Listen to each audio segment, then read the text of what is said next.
I don't know why it's not letting me change my mic. What if I try to change it to main multi-track? I'm sure people can hear me, but they'll just have to deal with it. Wow, main's not even listed. Combo 1. I wish I could do multi-combos. Dang, this is really frustrating.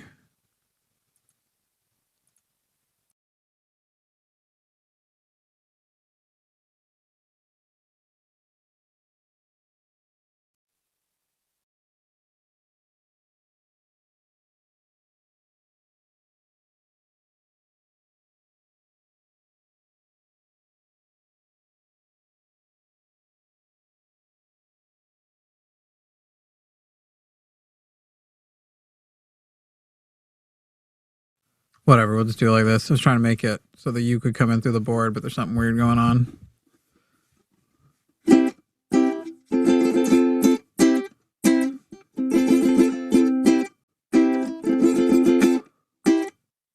Do not buy this ukulele, do not buy this ukulele. I'm still mad about this ukulele, cause it's got USB micro. Do not buy this ukulele, do not buy this ukulele, do not buy this ukulele. What were you thinking, bros? All right, make the song or show. Let's do that thing. We're waiting for Lux to get here, everybody. Don't buy this ukulele. If you put micro USB in your ukulele, I hate you. Like, it's USB-C now or nothing. You don't got to do the old stuff. I forgot I was wearing my cloak right now. Oh, it looks a bit, wow. This from the side is not very flattering. Got a moo-moo quality to it. I'm gonna plug it in with the shitty micro USB bullshit. I should make a video at them. Maybe I can. Fuck. Can't even. It's micro USB, so it's that thing where you're like, oh, I think I lined it up wrong. And so you turn it and you're like, actually, this is more wrong. And then you turn it again, and on the 5th or 7th time, you finally get it. I'm going to find out how far I can go with the ukulele having only learned 4 chords. Now, keep in mind, I've learned 4 chords, and somewhere I have a ukulele capo. So really, I've learned a lot of chords. I've learned 4 times the number of bars. Excuse me kindly. Olivia, thank you so much. You're the best. But also, reminder to people, if I can't remember, if you are using, sometimes gift memberships are wonderful, but I'd usually rather a person just super chat and we'll read your super chat, because gift memberships have so far on a channel like ours, where a lot of people show up for debate and to troll, have resulted in a lot of trolls getting memberships and being able to bypass slow mode. And so I do prefer. Also, the other thing, Olivia, is that if you give away 20 for $1 because of the conversion rate, that also means that those 20 people, if among them were people who actually were going to get a membership at the normal price, which I think is $2 or $3 a buck, it also technically eats in. So just saying, it's very nice of you. But we'd prefer supers. We'd prefer supers. I'm sure you're a legend to a lot of people, but yeah, we've had to block a number of members. Plus, at some point in the future, we might actually start doing channel member exclusive stuff, and having a lot of trolls in there would actually be a negative for us. Generally, that's where the leaks come from. But you're cool. You're cool, Olivia. I appreciate that you want to be supportive, and I get it. It's like one of those things where it's like, I don't want you to feel bad. Certainly not. We're just waiting for Lux to get in. I think the other show's still like wrapping up or some shit. Lux is on with Jack today, which confused me. I don't know if a scheduling change happened. We were just talking about how Lux hasn't gotten to do something with Jack yet, so we scheduled them in March. Maybe just neither of us had looked at the calendar. That kind of shit happens too. Okay, here comes the Lux. Doo-doo-doo-doo. Here comes the Lux. Bop-ba-da-ba-ba-bop. I am also here. Wacky, waving, inflatable, arm flailing Luxander. Exactly. I am nothing if not a tube. Aren't we all? Yeah, Aren't we from all one end to just the other. flesh tubes? Yeah. I sang a song about how people shouldn't buy that ukulele. I'm excessively pissed off about it. So mad. I'm like, at this point, I almost want to go find like an electrician, a small electronics person. Be like, can you change this to You a could do USB-C that yourself, port? probably. Okay. I get that you have electrical training, but I have called you at least 3 times in the last couple of years and gone, hey, I want to try again today. So how does electricity work? I don't get it. Low voltage stuff is pretty easy, you know. Yeah. Just watch some YouTube tutorials. Look, one time I switched all of the light switches in my house to smart switches, and I felt very accomplished because some of them had multi-connection things. It was great. Then when I had to move out, I had to take them back. And I somehow just, like, they had to get an electrician out to fix. I thought all I had to do was 1 for 1, pull them out and put the wires on the other ones, and somehow it fucked everything up. So I don't understand how electricity works. Really. Good job. I like your Jedi robes today. Thanks. Yeah, my cloak. Yeah. I'm blood red. Hell yeah. The State of the Union was the death of our country. I don't know, something like that. It's not symbolic. I'm just comfy today. I kind of forgot I was wearing it, to tell you the truth. I'm wearing blue underneath. Ooh, blue. It has the most antioxidants. That's a reference to Always Sunny in Philadelphia. Why am I not finding any blue on the menu? I can change the port from micro to type C, come to the great state of Utah. You will have to, now I think I've seen people do it on other stuff. I think you have to like melt the housing away because there's a micro USB cutout in the plastic, the shape of micro USB. Or you could just cut it with like a little saw, like a jeweler's saw. Like you could just cut it. From that size to that size? Well, a jeweler's saw needs to be able to be received on the other end, right? Yeah, I would just assume that you would be deconstructing the housing anyway. So you end up with this like... It's a carbon fiber mold. Oh, it's all one thing. Okay. Yeah. Okay. I would probably just use a very new utility knife then. Yeah. Maybe that would work. Yeah. I don't know. I'm just saying it's doable. Olivia, I'll do that for you then. You said I called you out on the membership thing. I'm calling you out on the format. I want horizontal. We're trying. No. Shh. We're going to pretend it was for this. You stop giving out free, cheap memberships, and I will very soon deliver you horizontal. We did test out on the State of the Union. State of the Union thing. Great. You want to know why? Because the horizontal feed was the only good one. The vertical one, nobody realized was wrong because it was centered on Trump. So they just assumed we were doing a zoomed in Trump and not us on the screen giving commentary, just like audio commentary. They didn't realize there was supposed to be us there on video. They just assumed that you were doing a Game Grumps. That it was cropped like that on purpose. And it wasn't supposed to be. It wasn't until we took calls and it just was center cropped of the two of us. So it looked ridiculous that people were like, I don't think this frame is right. So the horizontal went great. Can you just grab a converter piece? Yeah, sure. I mean, I'm sure. But now I'm still keeping track now of the converter cable.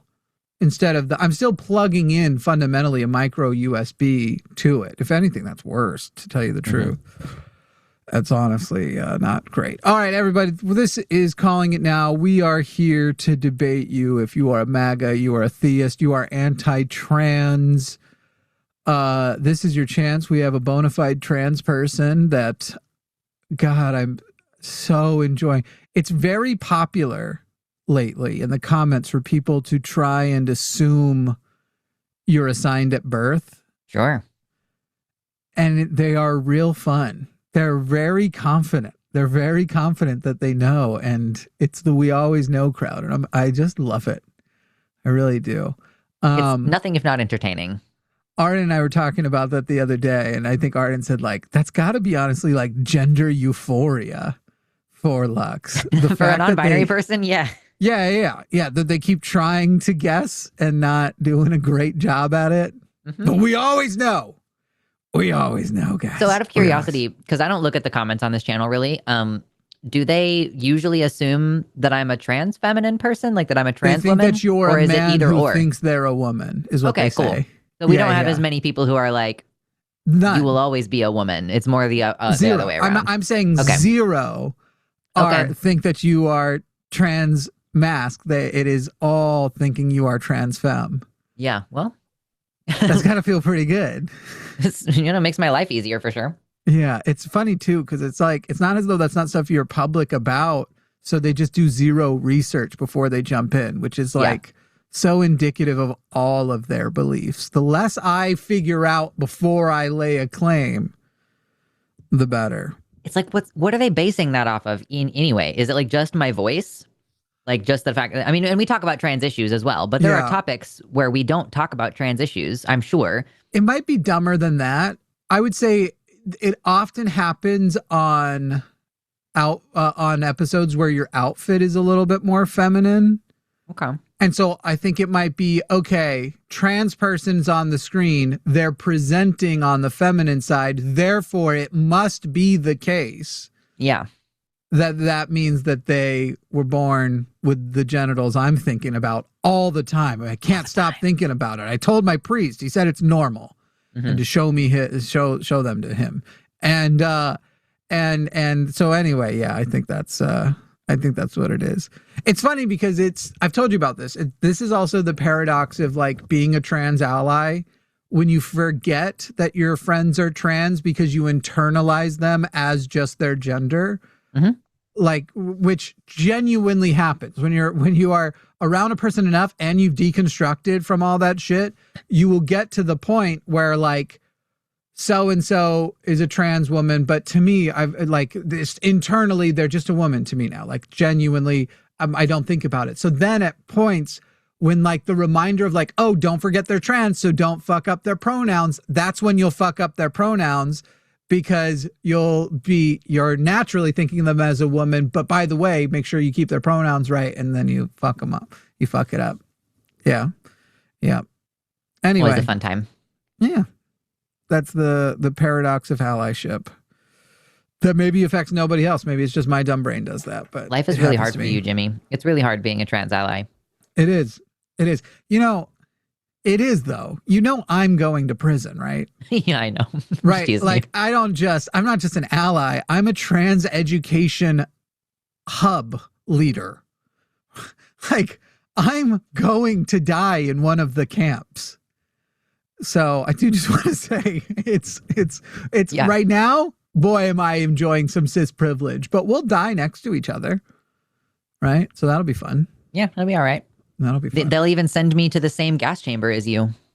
Instead of, because they send us to men and women's. That's the joke I'm making. Right. That you're assigned, you're AMAB. Or maybe I'm not.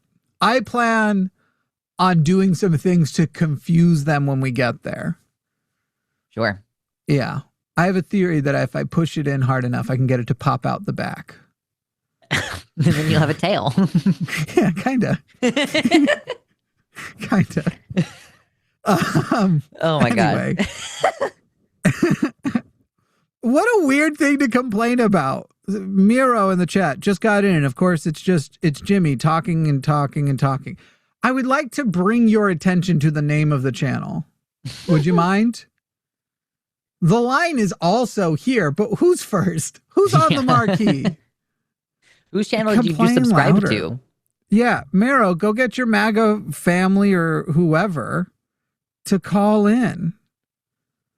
Like go bring us the people, because right now we've got a call queued up. We'll take it in a second, but there's no like rush to. Jay's been pretty good faith on a lot of things. We don't agree on some things, but they're not crazy. But Miro, if you want it to, you go and you get us. Otherwise, this is what you got. And by the way, any of you, I want to talk to your MAGA dads. I'm waiting for the MAGA dad call. Hey, I'm so-and-so in chat's dad. I'm MAGA. I kind of think y'all are fucking up my kid, and this is all some bullshit. I'd love that. Yeah. I swear, Wiz, I could literally make a channel called Jimmy Just Talks to the Microphone. Just talks. Jimmy talks. And somebody would come into the live chat and just go, of course, Jimmy's talking. God, get to the next part of the show. Like, I swear, that's 1000% true. It's okay. We'll eventually push you out. We'll get a bunch of other hosts over here and we'll just gradually squeeze you out, and then everyone will be happy. Which means I need to actually start working on another channel that I can then transition to Jimmy Snow and the line. And this one just becomes the line sans Jimmy Snow.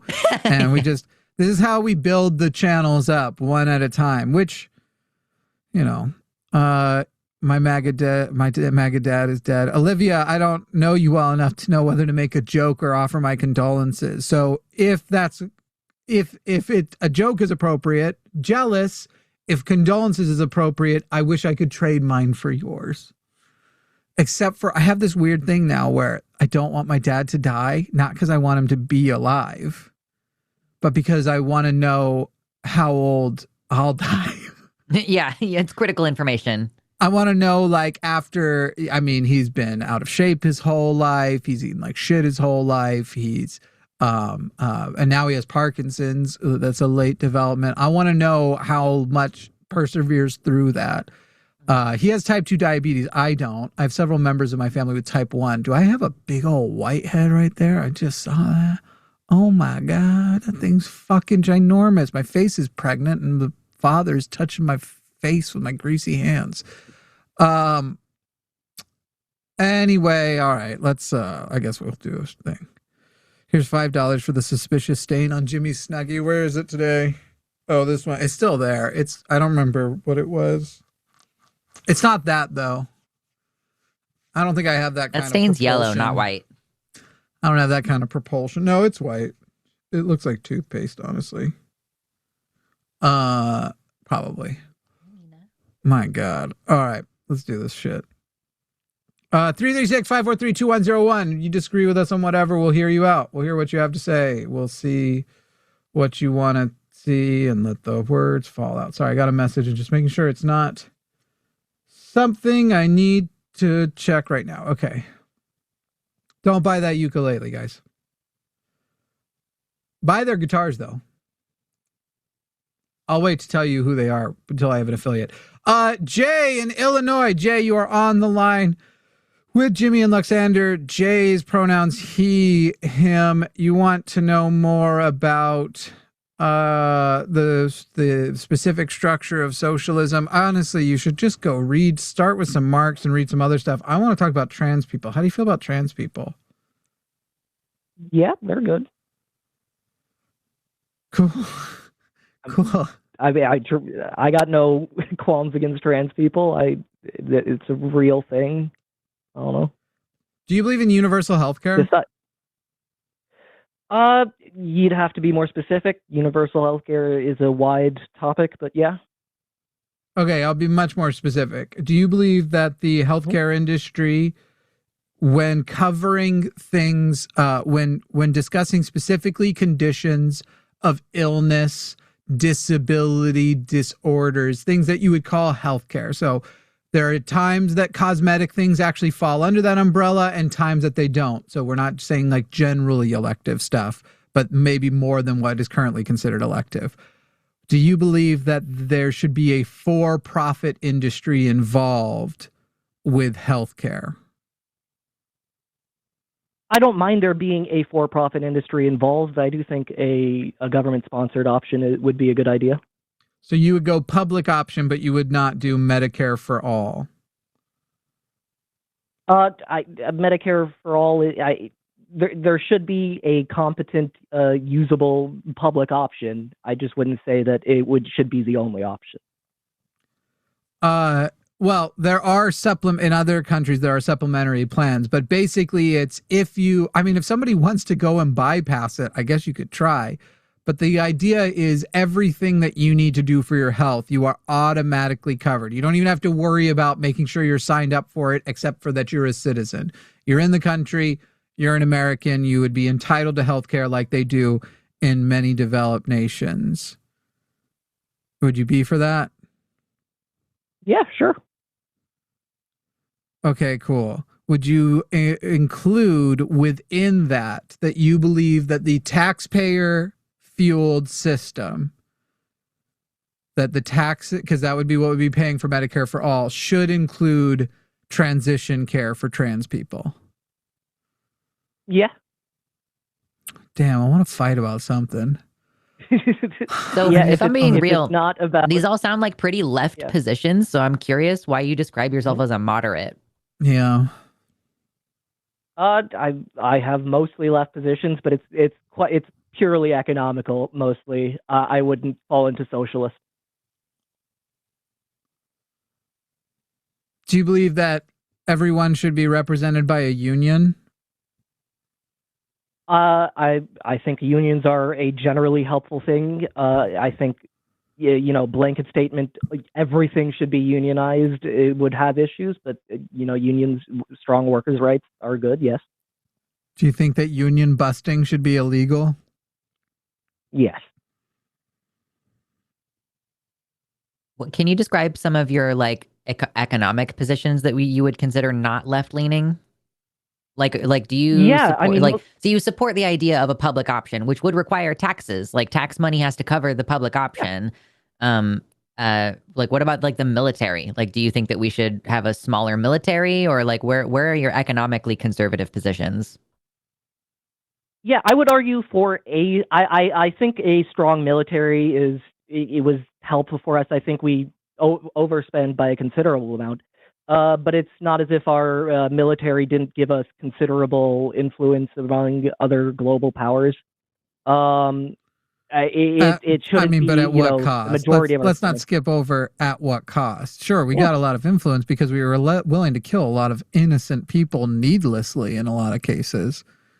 I mean, one of the things that people brag about is we got the atomic bomb first and we proved it by killing a bunch of people and that won the war. But now we know, looking back, our president knew, the country knew the war was coming to an end anyway, and that it may have shaved hours off of the end of the war, but it didn't shave much off, and yet increased the casualties of innocent people by thousands of people, just so that we could claim how big our PP is.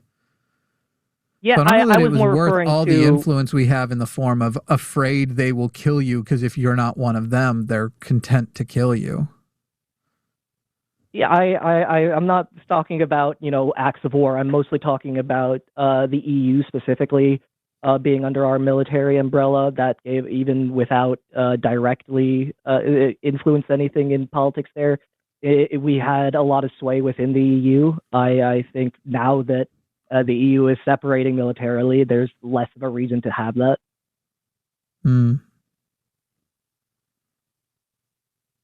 Kulaskis in chat, please next call. You're going to have to go get us a next caller if you want a next call. Guys, hit like so we can get this into more people's feeds so we can get some more calls on MAGA. We'd like to hear from you.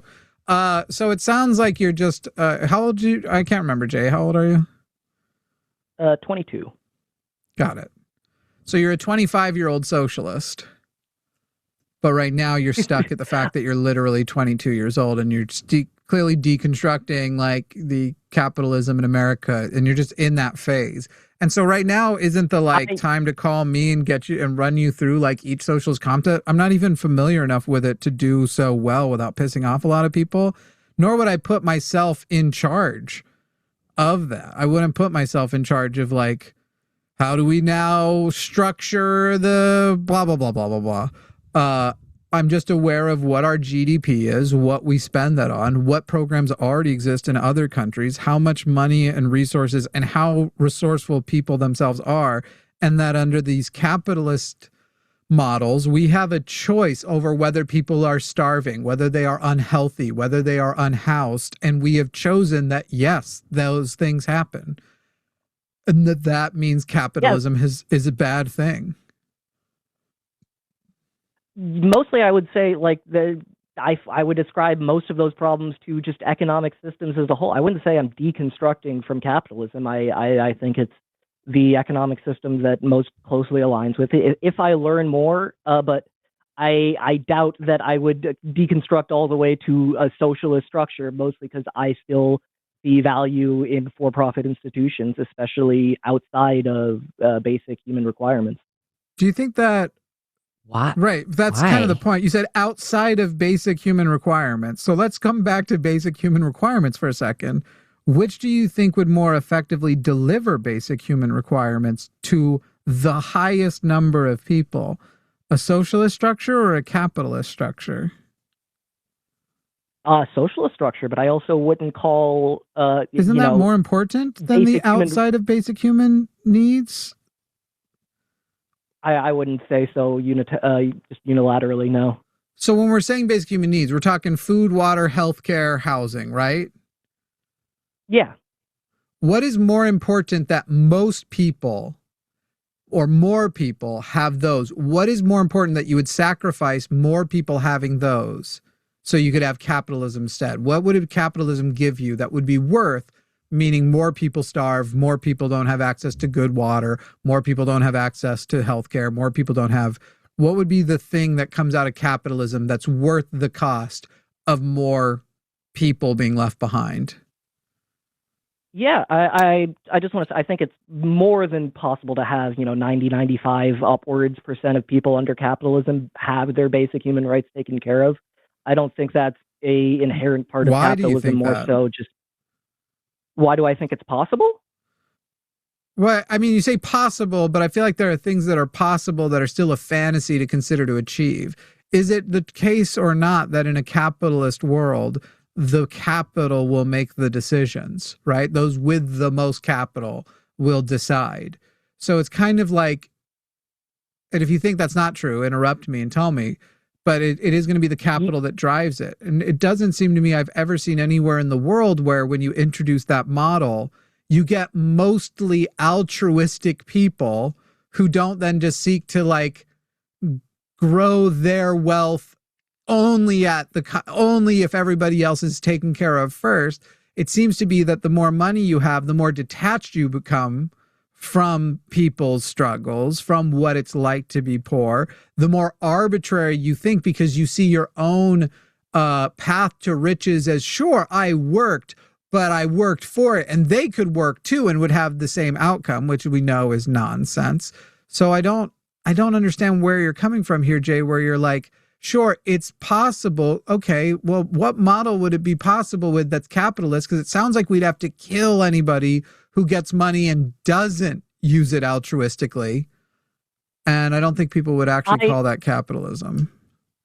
Yeah, the main point there is of course, the unending growth of capital will have people, become separated, but it's also the government's part in capitalism would be to ensure that can't happen. I'm not saying, let the market do whatever it wants. But how does that work? Like, I mean, we can see it, Jay, now, how that plays out. If profit motive is still a primary objective for everybody, everybody needs money. So what we have now is a situation where the government is supposed to regulate capital. And what happens is our Supreme Court justices take bribes, and all of our senators are subject to donors and the will of the donors. Like, this is the essential problem with the Democratic Party, is that the Democratic Party is kind of ostensibly supposed to support the needs of the people, but functionally they can't actually come out swinging and say, we need Medicare for all, because they're relying on donations from insurance companies. So to me, so long as you have a profit motive, there is always corruption. Like, I do not see a way around like the inevitable conclusion of oligarchy, where the richest possess the most power, because you're allowing, you're allowing people to amass large amounts of money, which then they can use to influence people, both and blackmail the government. Blackmail the government and influence elections by being able to purchase more ad space and, and like offer illegal incentives like Elon Musk did. Yeah. So I don't really see how capitalism is the solution to any problem that humans have. Jay, I'm going to make it easy on you. I know you were going to make a point, but I'm going to make it easy on you with what point you need to make. What policy should the government put into place to make sure that the rich people are accounting for, like you said, 95% plus of people's needs?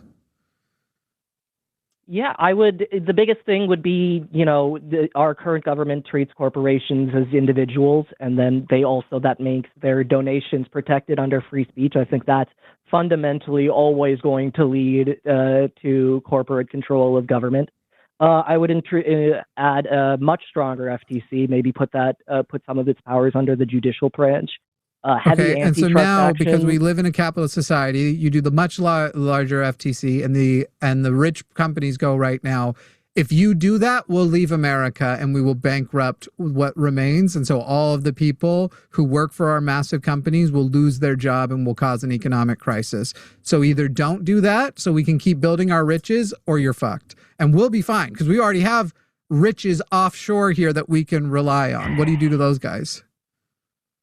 Yeah, the same thing you would do while trying to introduce change under any government control. If I can, you were talking about this hypothetical world. I called in yesterday to get some clarification. This is the world that happens right now. Government, the rich make these threats now. And when MAGA calls in about, if you do this, they're going to go to another country, they only have that power because they have such a disproportionate amount of the capital. Whereas if capital is distributed more equally, if you're going to maintain a monetary system in a socialist government and a market socialism, you don't have that. You don't have, because everybody's taken care of and everybody is, and equity is delivered, you don't have it all centralized to individuals who can say, do the government my way or I will destroy your economy. I feel like you're not getting, yes, I also agree centralizing wealth to individuals will cause problems. So how are you going to decentralize the wealth to individuals in your capitalist system?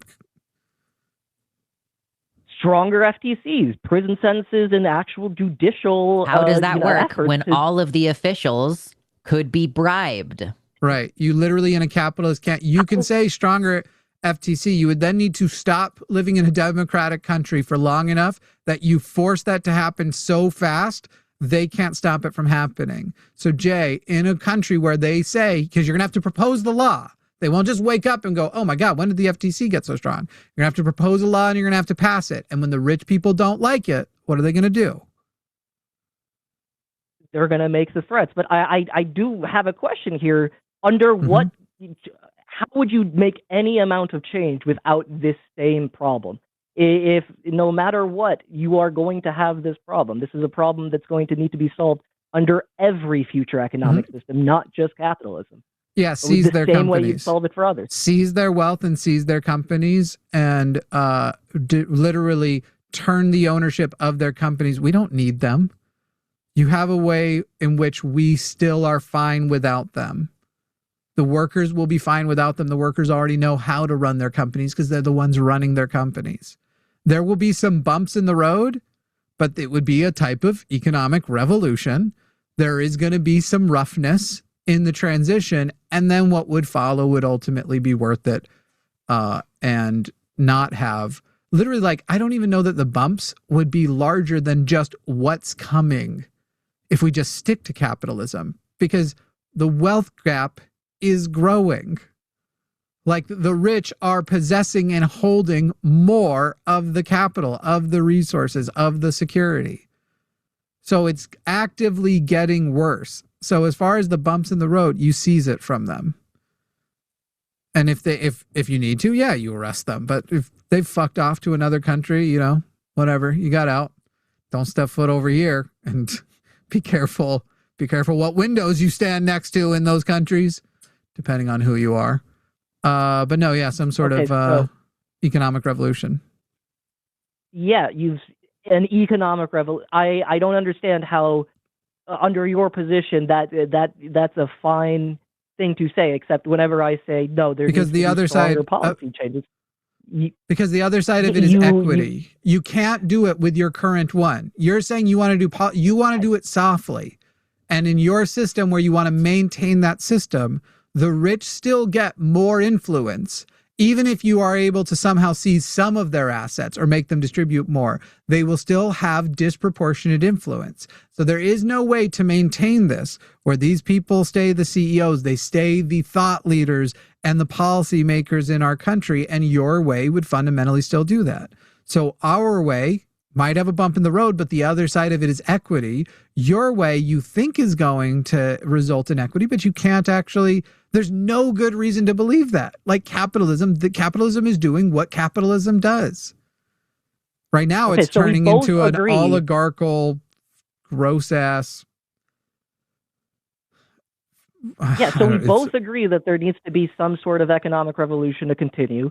That's it's not a revolution if it's capitalism on the other side. Yes, we're talking about the first time I called here, I also, if the fundamental rule of law has broken down, there needs to be some substantial change, just so that you can, set a new standard. And I'm okay fighting to make that more capitalist, other than capitalism more social. That's fine with me. If that's where we are, that's fine. But until that happens, I'm going to keep working under the assumption that it can be solved under rule of law. So why? The biggest, which is that because I'm just not going to be participating as soon as it needs to be done extrajudicially. That's not a fight I'm willing to take, and then I can. Oh, you're talking about whether we get violent or not. I'm not even saying we necessarily have to get violent. I think it can be done, but the people will have to be a collective authoritarian force, as in we the people are going to vote this way.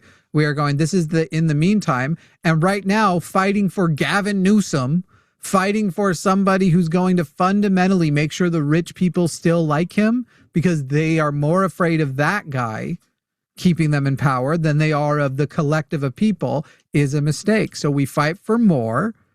If we have to vote for Newsom, we vote for Newsom, but we do so after having such a leftist challenge that, like what happened with Biden in 2020, he ends up feeling compelled to govern to the left of what his campaign stances were. But Jay, I don't get why you can look at the numbers here and go, I can see capitalism is broken down. I can see that modern technology, innovation, and the direction we are going with robotics and AI is going to destroy labor. It is going to put everybody out of business. So why are you still simping for capitalism? So if I can finish here, there's the two things. One, I do think AI and robotics is going to be an insane technological revolution. I don't think it's going to be the end of commerce and labor. I think that's such a reach. But mostly it's... No. Oh, you don't get to pass by that. Why is it a reach? If you are designing robots in a direction toward AGI, or at least sufficient AGI to do individual tasks per robot, and not only that, you are designing robots to maintain and repair those robots, and you're designing other robots to improve the software and functionality of those robots. In other words, you are trying to innovate in a way of not trying to replace one job, but trying to replace the concept of humans creating jobs. And all around, these things can do everything better than we can, because we only have to, in the shorter term, specialized past the ability of humans for individual tasks, and in the longer term, just basically replicate a human brain and then continue to improve it in an artificial sense. And those are the goals of these companies. You have these companies saying 80 to 90% of white collar jobs will be gone within the next 10 years. And some saying even shorter than that. So when you say it's this tremendous reach that it's going to eliminate labor, I'm going to need you to explain why that is. Yeah, for sure. So the last thing you said was most of these companies are saying 80 to 90% of labor. Of course they're saying that. Not that companies. Helps their bottom line. But whatever. But the way that artificial intelligence works today is still based on human interference. There's no way for our current AI systems to directly gain knowledge through actual action. I forget the paper, but it was The Bitter Lesson, I think it was. And it was talking about how back in the very origins of AI with Google DeepMind, they found that training systems off of humans was always going to be worse than having computer-created input, such as like with AlphaGo, which was their Go playing robot. Until we can find a way Jay, for you are AI so here right now. Somebody's trying to develop a car for the first time, and you're like, did you see the thing? It doesn't even gallop. it can't even do what a horse can do yet. And it turns out now you can replace all horses with a thing that does nothing a horse does. You are sitting there going like, yeah, years ago when they were studying it, and you're ignoring the fact that even like Sam Altman has talked about, there are elements of the learning algorithm that have advanced past human understanding, that they don't fully understand how their own shit works. Totally, obviously, yes, I want to jump in here. I'm sorry to interject. Yes. Obviously, there will still be jobs, right? It's like, you know, the whole thing about like, well, you know, if they put in the self-checks at the grocery store, well, guess what? There's still some guy who needs to come in and maintain those machines. Like, okay, that doesn't change the fact that, okay, so let's just say at the self-checkout at the grocery store, there's like 6 self-checkouts, okay? So that's 6 cashier positions that have been eliminated. There's 1 person who stands there and looks around and makes sure that you didn't steal shit. And there's 1 person who comes in and maintains the machines every once in a while. You've still eliminated 4 jobs in that scenario. I wouldn't even say it's obvious that part is like metaphorical. Like if to now like then expand out this metaphor, it would be more like now you've replaced the entire store. So let's say 20 registers with automatic registers, and there's a robot who does what the human supervisor used to do. Let's say there's 5 of them.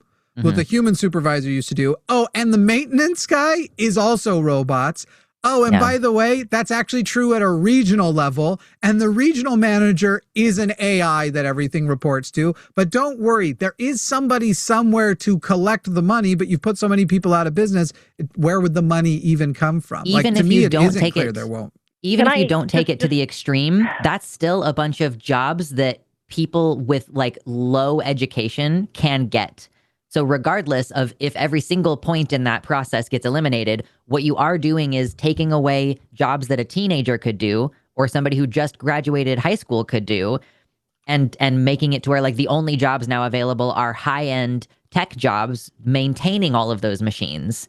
So, you know, regardless of if you believe Jimmy taking it to like, you know, the logical conclusion that as he sees it, that's still jobs being lost. That's still people who cannot afford shit anymore. This is where the homelessness problem is coming in, right? Like, so unless you believe in a universal basic income, which do you believe in universal basic income? Because that's a requirement in this future. Universal basic, I'd have to read more about it. It's the idea that everybody gets an allotted amount of money, regardless of how much they work. What universal basic income, yes. And in the studies that have been done, it benefits the economy. So I'm just going to give you the answer now. When we've done the experiments with UBI, it not only benefits the economy and helps people, but also everybody still works. They just work fewer hours. Like they choose to work because humans want to have purpose, and they go to a job. Yeah, sure, whatever. But I feel like we're getting away from Can you explain how this feels like the exact same amount of fear mongering that would have happened in the late 90s, early 2000s with the rise of the internet? The same things could have been said about the internet and, you know, the rise of computing and how many jobs that was. Are you familiar with the Amazon stores? I'm pretty sure at the end of the internet revolution, I could be wrong at the exact number, but for every 1 job lost, there were 3 more created. Yeah, and we're seeing Jay, this is dumb. You economy. fundamentally do not understand then the difference between this innovation and you're talking about an individual market sector where it's like, hey, right now, the technology we have in place, when a new job is like a need for a new job is present, the quickest path is first to put a human in it. And then eventually we will automate that away too. But there's always going to be a level. The development of AI, robotics, and AGI is not that. The quickest path forward is, hey, we just created this new technology to do this job. However, it's now created a need for a job that didn't exist before. In the time it would take to hire somebody else and invest in them learning, I can actually go ahead and train even that thing on a new robotic process. And I get the control over that thing that is perfect. I don't have to worry about the human having to use the bathroom. I don't have to do any of that shit. You fundamentally do not understand the difference between the development of AI, which is an innovation toward replacing humans, not like that's replacing their goal, explicit one job. Goal. Right. And in a world where in a world where then it how delivers. Is that, sorry, how is that different than, the computer chips is not, chips in general are not one industry. They have taken over the entire economy of the world, right? It's like computers in the early days. Accountants were put out of work by early computers until they realized, oh, wait, no, we still need them. I don't see how there is a way out of this. It's like I'm having a stroke and you didn't hear what I said. The new way things work. I understand what you're saying. Right now, it's already happening, Jay. The innovation they're doing is creating new slots that they can already go. Do we put a human in? Or right now, where we can build from the base level, do we create a new technology that does what would be this new replacement job? And we're talking about if the companies that are doing that. If this comes for the job, I'm sorry, what was that question? What is it doing for the companies who do that? It benefits them immensely because they don't have to pay a person or train a person. Yeah, have you looked at the stock price of NVIDIA in the last 5 years? There's a profit incentive to eliminate jobs. Listen, Jay, I really need you to hear this. I really need you to hear this. I really need you to hear this. Yeah. There is a profit incentive for corporations to eliminate positions. Companies have huge layoffs all the time, and then they hire on a new workforce of cheaper, younger people, and they will replace any job they think they can get away with replacing with a robot. And regardless, and again, those are higher paying jobs that require an education. I'm saying right here, right now, a job that a disabled person could get at the grocery store is gone now. You walk into the Amazon store and you pick up your items and there's no staff. It's just a bunch of cameras and they charge you on your card after you leave. Like you walk out of the store. There already is a model of a grocery store with no fucking employees. Also, Jay, you keep bringing up there will be new jobs. So here's my question now for you, Jay. How has that worked out in the past? Let's say you were right. The person who gets put out of their job that they did for 20 years. It's the only thing they were trained to do. Do they end up getting, when they get laid off because their position gets basically over-innovated, do they end up in a more or less economically secure job after that job? Couldn't tell you, but I think the closest... On average, it's yes, you can. You fully know. You fully know that if you go to Walmart right now, there's an engineer welcoming to you at the goddamn door. You know the story is... what is it, the phrase? The tale as old as time. Coal workers are working in grocery stores. Oil rig workers, people who were engineers, people who were doing all kinds of shit, they are working now the low education jobs because if you only have, even if you got a college degree 30, 40 years ago, even 20 years ago, and you did something specialized and that sector gets innovated out of, you are now effectively the same baseline education as a person fresh out of high school because things aren't done the way that you learn to do. A software engineer that only ever learned how to code on fucking, I don't know enough about coding to make this metaphor work. Knew how to make things in Adobe Flash. Now having to switch to HTML5 is fucked. And the companies are not incentivized to retrain you because that costs money. So what we're trying to get at here, Jay, is the profit incentive is a fundamental problem in every single possible way that I can imagine. All right. So what I'm trying to say in response to that, one, it's funny you calling my capitalist society a pipe dream and then coming into this insane reach.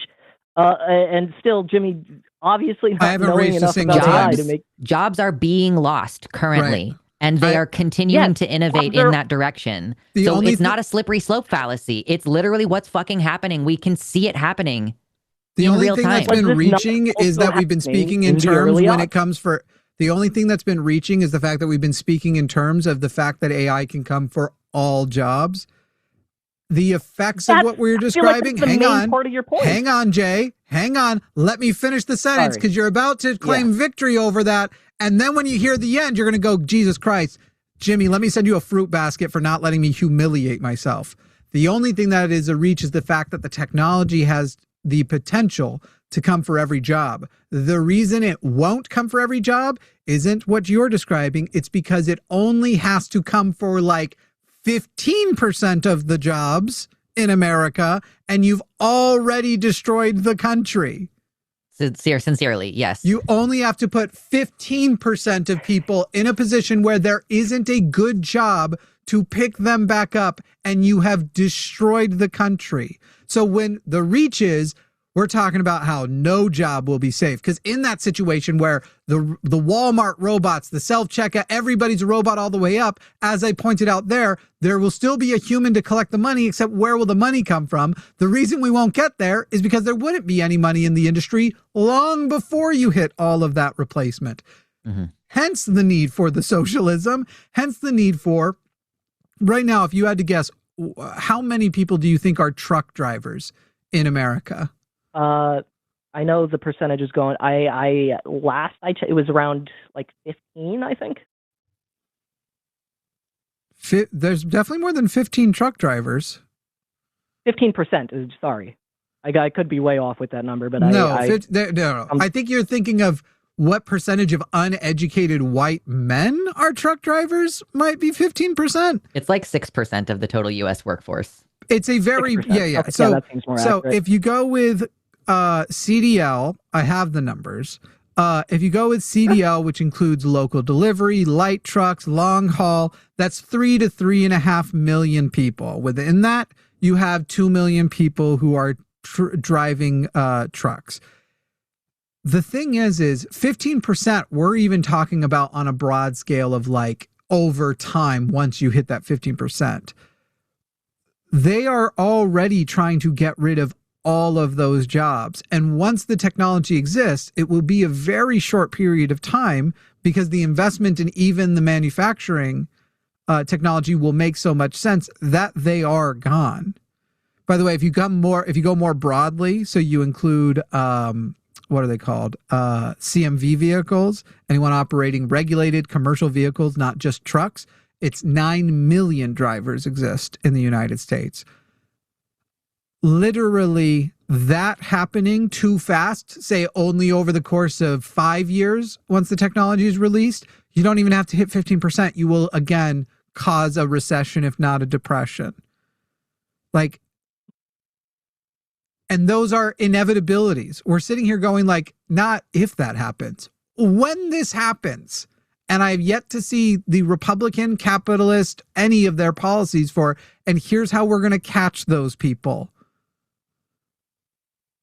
And I want to be clear that in a good situation, automation would be a good thing. Like under a system in which we prioritize making sure people's needs are met, that would be a good thing because people will have more time to pursue their individual interests because they will not be a slave to their job.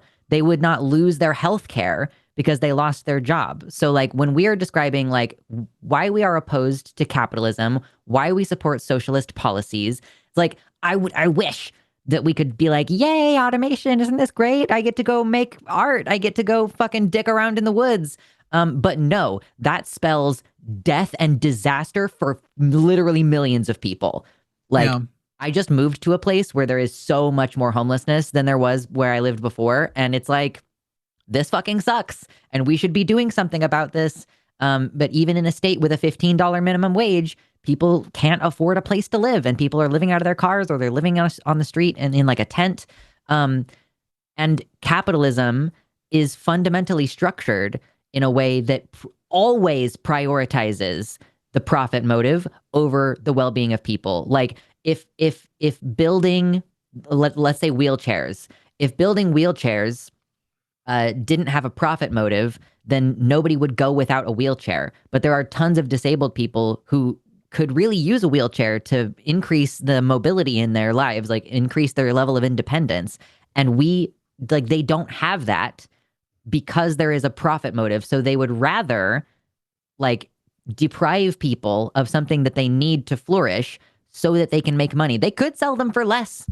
Like they could fucking give them away, but they won't because profit is at the center of their entire thing that you got going on. So like, I could agree that maybe we could like incrementally get to a place where we're like, listen, we're going to start very seriously like punishing corporations for having a structure that exploits their majority of their workforce, really. Like, we could increase tax rates. We could break up big businesses and require them to have a decentralized democratic structure. Like, I don't know, Jay, how much work experience you have, but doesn't it fucking suck that you get to vote in elections, but then every day you go to your job at a petty dictatorship where your boss can tell you what to do all day and you have no choice except to get a different job where you'll have to wait 90 days for your health insurance to kick in, and you might not be making the same amount of money, and you're like thinking about your future goals, and you will not ever be able to own a house because some asshole needs a third yacht.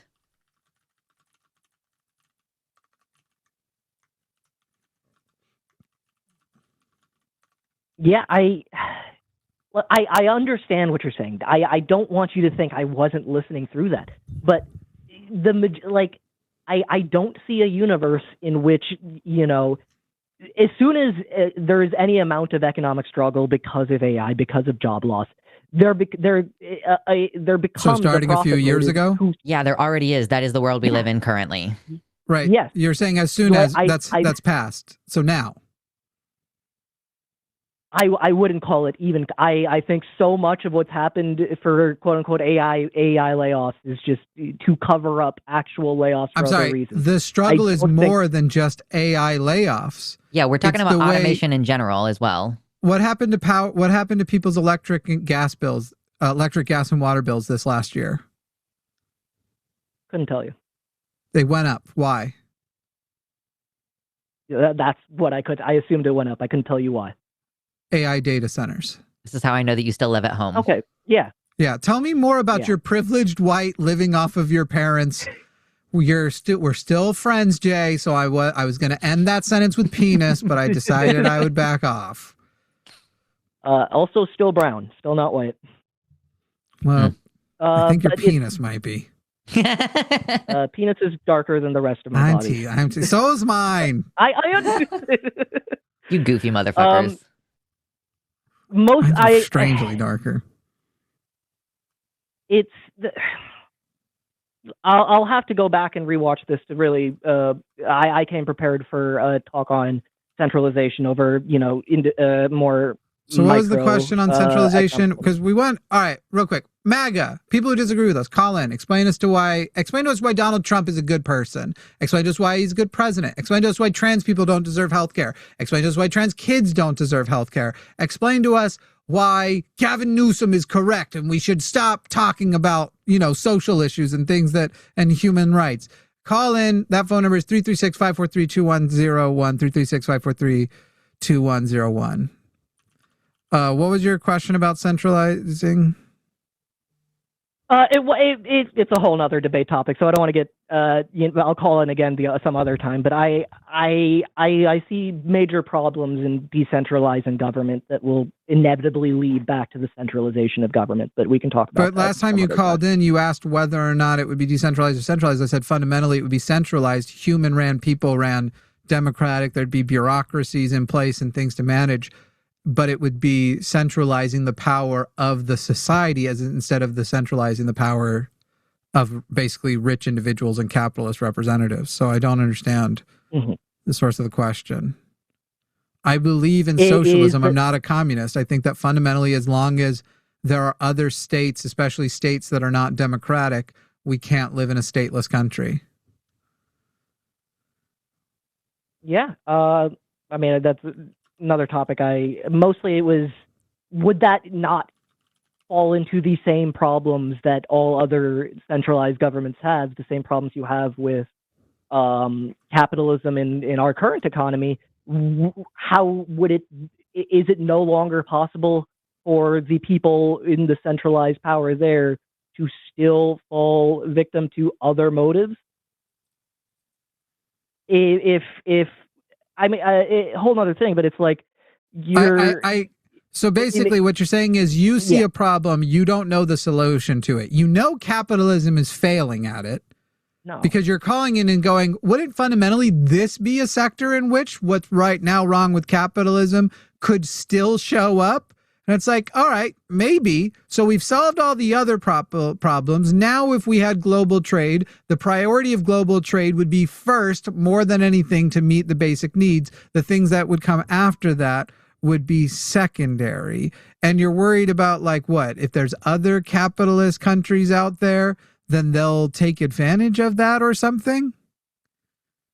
No, first, I do have solutions. Not, I mean, I'll have better solutions as I learn more, but I do have solutions to that. I'm not just pretending I mean, so far, every solution you've ever offered has been like if the rich people play nice and decide that they're going to allow you to stop letting them do their scoreboard economics, where all that matters to them is that their number grows. I still don't see how that is. No, that's in every change. Yes, of course, we're going to have to fight that. You'll have to fight that in every change. And you'll lose in a capitalist. Yes, and you'll lose with a capitalist proposition, because they'll say, wait, so you want more of this? Well, we're the capitalists. We're the leaders. We're the ones with the capital, and we're the ones with the money to fight it. So you have to right now, on our terms, beat our money with other money.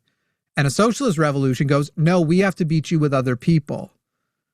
And there is a limit to revolutions exist in the ways they exist. You start out nice and you try to do the way that we can talk about on a show like this. You're muted.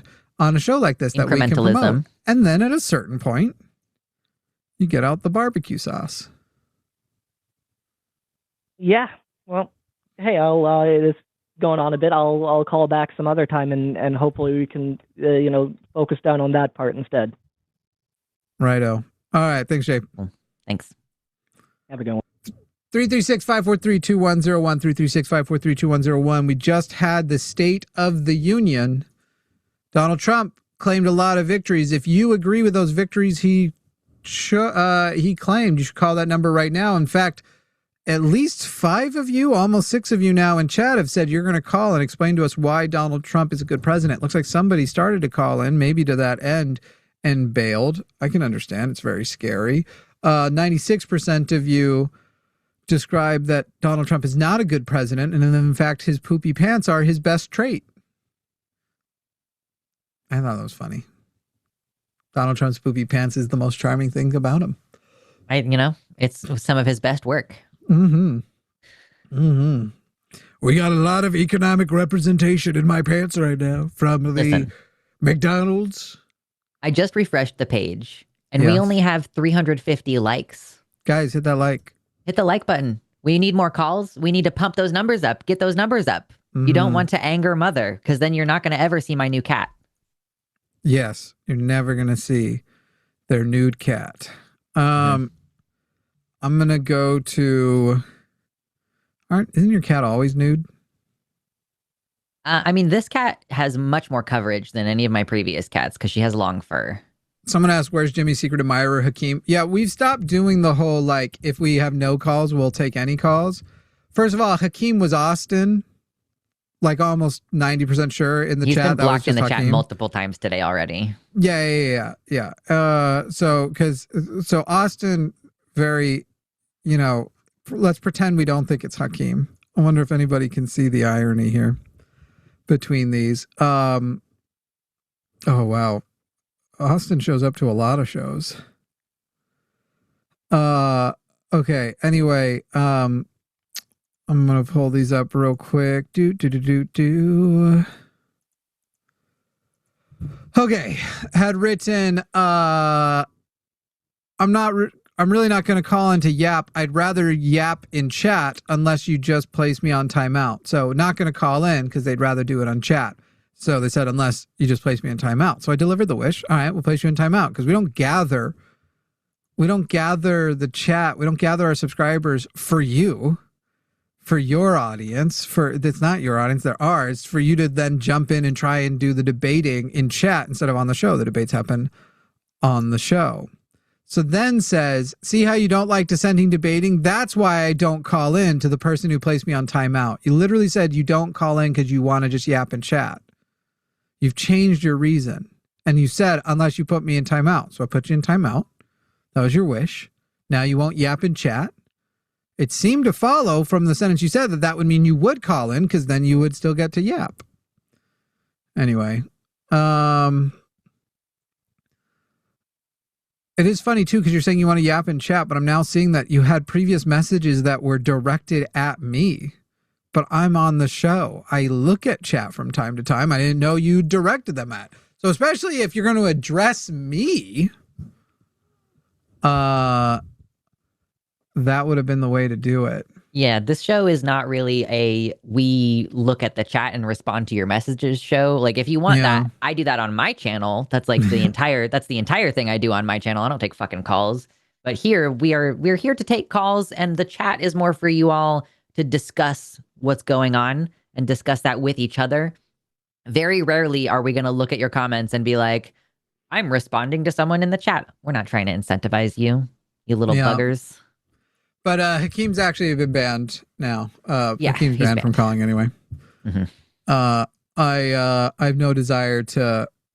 Some part of me started to agree with him that he was winning, not the debates, but he would keep going and declaring, I'm 7-0. And I realized, like, kinda, because his goal wasn't actually to tell the truth or to debate or engage in good faith. His goal was to get on the air and spread misinformation. So kind of in a way, he achieved his goal. Yeah.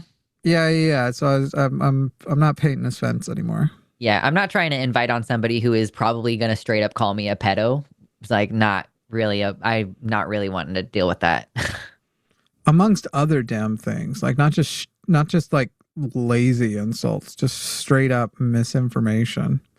I mean, it's like it's literally like dangerous to accuse someone of pedophilia because people have like a violent, vengeful thing. This is part of the problem with the groomer rhetoric about trans people. Like trans people, including trans youth, deserve access to medical care, including transition. And by saying that, people will insinuate that you are a sexual predator towards children, which is a fucked up situation a little bit.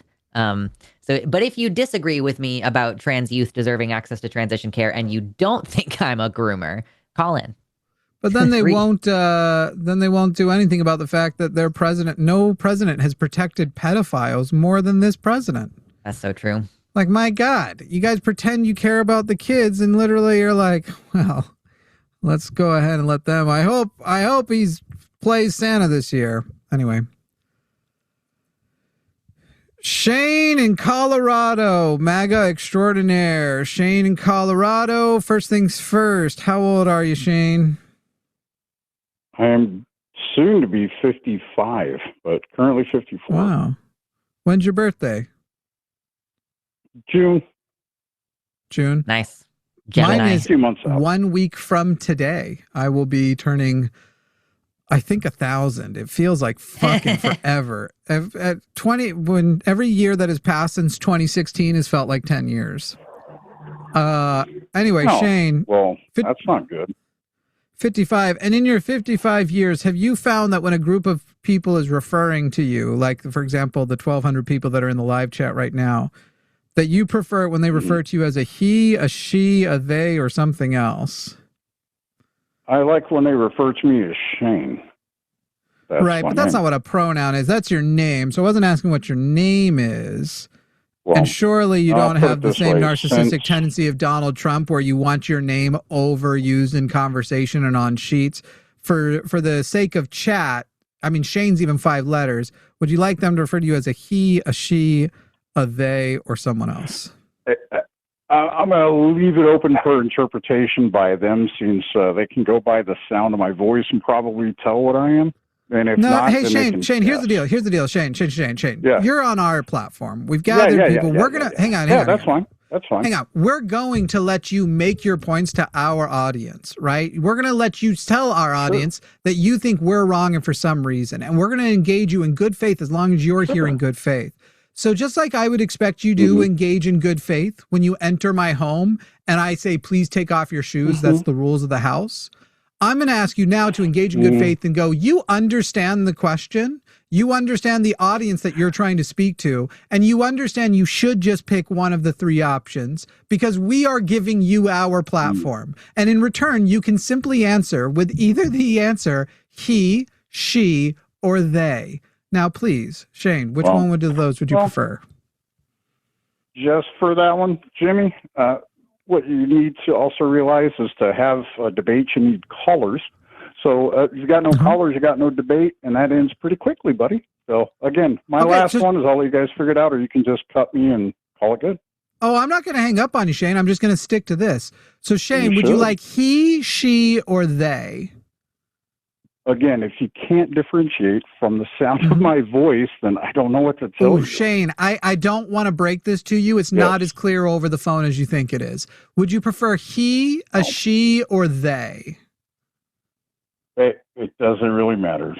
Jimmy, hey, Shane, why is this question so hard for you? Yes. Hey, Shane, why is this question so hard for you? You know why? Because when I was raised to say ma'am and sir.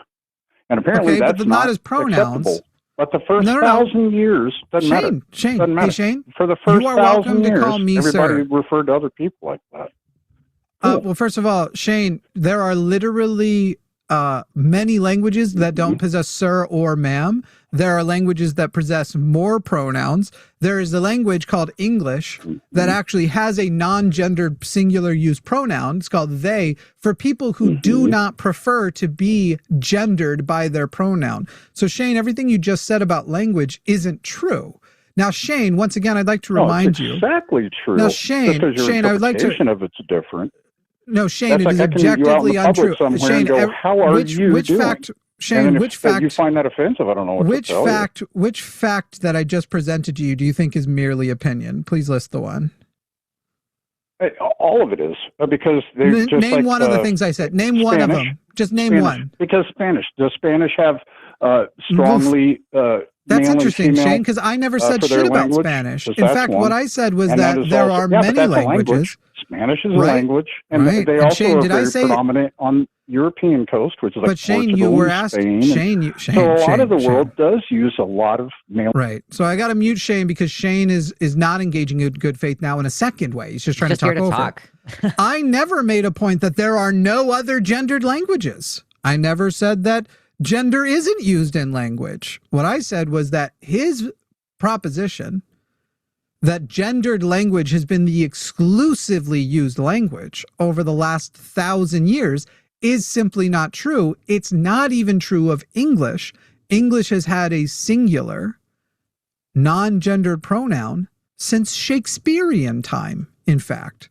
They has been used as a singular for hundreds of years.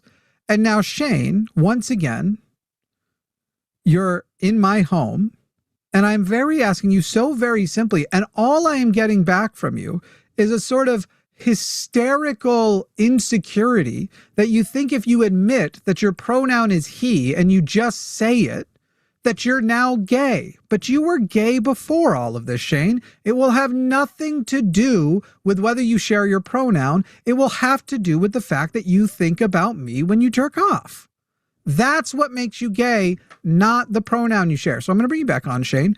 And now, if you begin engaging in good faith, I will begin engaging back in good faith. Otherwise, if a MAGA caller would like to call in and engage in good faith, have access. It's one word. We just boom, and then we move on. Have access to our audience to tell our audience who here right now mostly will think I'm right about a lot of stuff, why I and they are wrong.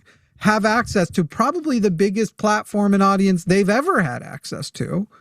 You can do so right now at 336-543-2101. We will share that with you after you simply get past the introduction. Shane is hung up because Shane was very afraid of his own gay thoughts about me. Yeah. That's not what makes you gay. It's how you think about me. It's why you were here in the first place. It's why I'm in your algorithm so much. That's I also what love that he thought that he was gonna like tell you how to run a show when you've built an entire network of call-in shows. What 5 years? When did you start this whole thing? I think we're up to 7 or something now. Damn, yeah, 6? Crazy. And wildly successful with with many employees. Yeah. I think it is funny. I mean, obviously, it's using the fact that right now we're having a slow day of calls. But it is fun to then hear the theory of the person. Well, let's find out. I'll tell you what. For the next 5 minutes, so this is what'll get people calls, except for Shane. For the next 5 minutes, we already have a call lining up. I'll wait until we don't have a call lining up, and then we're going to test Shane's theory and find out how good Shane is on knowing how to get calls, on how to better get calls. Because I guess you would say I'm responsible for, we must be up to thousands of calls now having been successfully connected across 2 networks. And I'm curious if Shane is better at it. Okay, that caller apparently bailed. So I'll keep note of which number in case they call back. Let's find out how Shane's theory is. For the next 5 minutes, if the caller decides not to tell the producer when asked what their pronoun is, we won't even ask. So callers, you can call in with no pronoun question from us. The screener's probably going to still ask. So if in the next 5 minutes, let's see how the lines are open now and it's pronoun free. This is what it takes to get good calls, guys. We'll see how this does. So it's currently 6:18. I'll even round up the minute. So don't do it by the second. I don't know where I put, there it is. I have too many styluses on this fucking thing.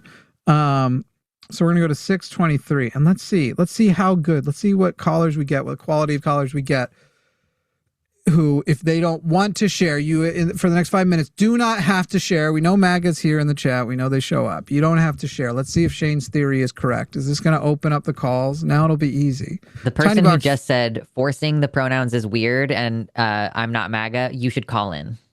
Yeah, do it. Do it. And of course, we're trying to get MAGA callers. I have a feeling this person calling and claiming to be a communist is not going to be one of the Shane victories. I also don't care to talk. Oh, and they already hung up, so we haven't even gotten past screening so far on anybody. Forcing pronouns. You're in my house.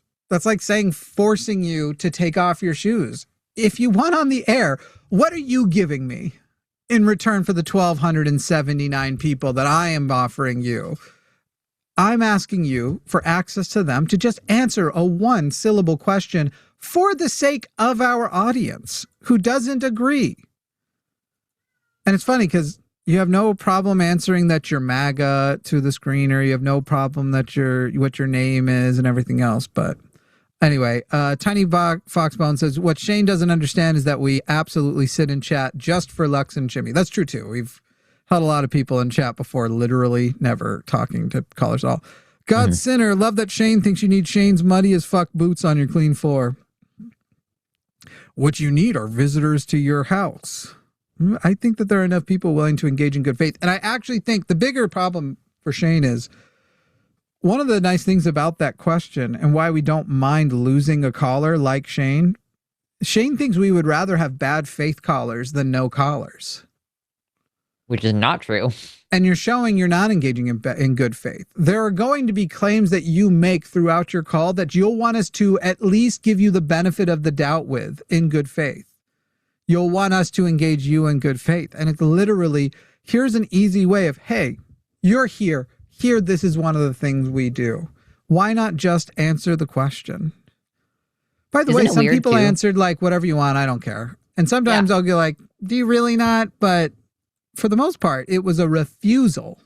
One time when I was screening, they were like, I don't care. And I was like, okay, I'll just put any/all. And he was like, no. I'm like, LOL. That's very funny. Yeah, that is not what I meant by not caring. My bad. Yeah, totally. Yeah. Anyway, so far, well, Shane, we've only got 2 minutes left to get us those good calls. We had an amazing show on Tackus today, by the way. We had like 3 spicy calls, and like we had enough callers that we could like pick and choose who we were going to take. And like, so where are all the people now who were trying to tell me that trans people aren't real and gender ideology is screwing up our like our whole political system and all this kind of shit? Like, where are you? Get in here. Call us. 336-543-2101. Get in here. And their name in chat is some guy in chat. They know they're cooked, Jimmy. MAGA gave up. Yeah, I tend to agree actually with that. So we've had some good ones. Usually if we give them an out or a topic which they don't have to go quite as close to the Epstein files on, like last Thursday, we had an overabundance of calls, Luxander and I. Did pretty good on Tuesday with Ari. So it really just depends on the day and who you have and everything. But you have to give them you have to kind of hold their hands a little bit, because I do think that there's something to that MAGA kind of knows they've lost. Like that they had a proposition of what the best type of government would look like and who would be the best at running the government. and they held to it hard, and then they tried it out and they were like, oh shit, did we end up with a pedophile protector instead? So I think they got everything they said they wanted. Right. I think that's why they end up there. It looks like we might finally have a person in the chat. Unfortunately, we didn't get the flood, and we still don't know. The screener's still going to ask if they want to provide pronouns. We still don't know what they fall into. But I'm excited to see if we get those good quality, good faith callers, that all we need to accomplish to get good faith is not ask a person. By the way, another thing. He didn't even say I'd rather not answer. I'd probably be like, why? But that would have been, it was specifically, I'm going to leave it open to interpretation because it should be obvious to my voice, which serves as a way to also had I accepted that, I would be accepting the delegitimization of deep voice women. Not even trans. I know deep voice cisgender women. I mean, like once you get older, like your voice gets like hoarse, you know, you've smoked for a number of years, maybe you survived a house fire. Like I have heard cisgender women with deep gravelly voices before. It's a thing. So that's how bad faith it was, is he was trying to sort of like, oh no, if I say this and you accept it, then you're kind of agreeing with me that there's an asterisk on voices, that voices have genders. Yeah, I kind of wanted to jump in and be like, okay, so you grew up saying sir or ma'am. Do you prefer being called sir or ma'am? That would have been a good one, yeah. Yeah. You should have jumped in. Yeah, I know. Don't let me talk too much. Jimmy talks too much. Just rename the channel. That's your new show. Your next show, Jimmy Talks Too Much. Yeah, I'm gonna just do shows where it's only me. So the channel's called Jimmy Snow. It's me on the screen, but I don't say anything, and I want to see if it's more or less popular than this channel. You just look pretty. Well, it looks like Ryan was not intimidated by the pronouns question, but we're bringing Ryan on now here at 6:24. Ryan did get pronouns he, him. Ryan, you are on the line with Jimmy and Luxander. How are you, Ryan? I'm doing great. How are y'all? Oh, you know, it's just another day in, let's say, your paradise. Sure. I mean, my paradise. Well, it says you're MAGA, right? You're a conservative anyway, from Texas. Well, and I do feel like they're a little happier with the world that we're in right now than my queer ass or Lux's trans ass. I wouldn't necessarily say so. I mean, honestly, in Texas, I don't know, obviously, where y'all are from, but there's a lot of... Oh, really? Well, and probably don't have that much insight on the Republican Party, which I'm directly involved in. There's a lot of fighting, man. And it's honestly, we have like an identity crisis going on. And I think that like the super MAGA stuff was like kind of like almost at like the base. And there's two groups of people that are splitting off, and you have the extreme crazies that are going to continue doing their thing. And then you kind of have the more classical conservatives that are trying to regroup the party in. And that's definitely where I affiliate with. So in this split, let's just start here. Rate Donald Trump's performance on a scale of 1 to 10 for me, would you? As president, Ryan. Well, first, how old are you? 27. Okay, you're 27. That means you could vote in at least the last 2 elections, right? Were you able to vote in the last 2 or last 3? I only voted in the last one, but I was able to vote in actually 2, actually. And so did you vote Trump or Harris? I voted for Kamala Harris. No, I'm kidding. I voted for Donald Trump. Obviously. And honestly, and I will say too, obvious. And I was a big RFK guy. But also, I mean, you did describe yourself as like part of, when you said the like division thing, you almost sounded like you were saying you come more from the traditional conservative side, and that to me would be more like the Liz Cheneys who went with Kamala than it would be with the Trumps. It wouldn't be obvious to me. I view that, which I understand where you're coming from with that. I would be more of a political stunt than anything with Liz Cheney, and I don't know too many people who like Liz Cheney in the first place, bro. It's like the worst person to have pulled over your side. Conservatives over like Liz Cheney. What about Adam Kinzinger? Honestly, I didn't even call. Who? Sorry, him. I meant him. How do you feel about Adam Kinzinger?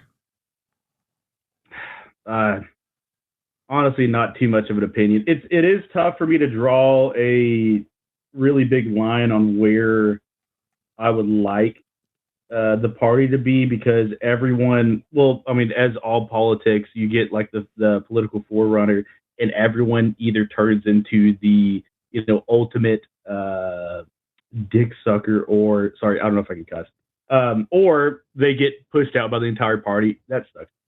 Again, I was big on RFK. RFK was dogged on by the conservatives until, of course, he chomped on Trump's side. And then, whoa, all of a sudden he's the greatest guy ever. He knows everything about the medical industry. And I hate it. Honestly, and to be completely honest, I didn't even call to debate this side of this topic. I'm willing to talk about it all day, but I would say you won't find like an extremely hard stance on pro MAGA coming from me. I have very nuanced side of Republican politics, and I don't think the party knows what they want, and we know exactly, like, post Donald Trump, this whole movement in train is gone. And I think, do you think Donald Trump should be impeached? I don't necessarily, just because I mean, to be honest, man, like, I think that, like, it's probably just most likely most presidents that are going to get elected are going to be probably god-awful people and aren't... No. Well, I'm not talking about god-awful. I'm talking about violations of the law. So, like, the Constitution has an emoluments clause for a reason. He openly defies it and is breaking it. He has more than doubled... He doubled his net worth his first term, and then his second term, he doubled his net worth in his first year of his second term, while telling people he's losing money by being president, even though he's actually been more financially successful than ever. And a lot of that money, the emoluments clause specifically, is about influence from foreign entities. And that is a pump and dump scheme that he's basically taking money from MAGA people to fund his meme coin, who believe in him and all that stuff. They fund his meme coin. Then it gets pumped up by foreign entities who want to favor by him and seem to be getting those favors. Then he dumps, makes a shit ton of money. It cools off.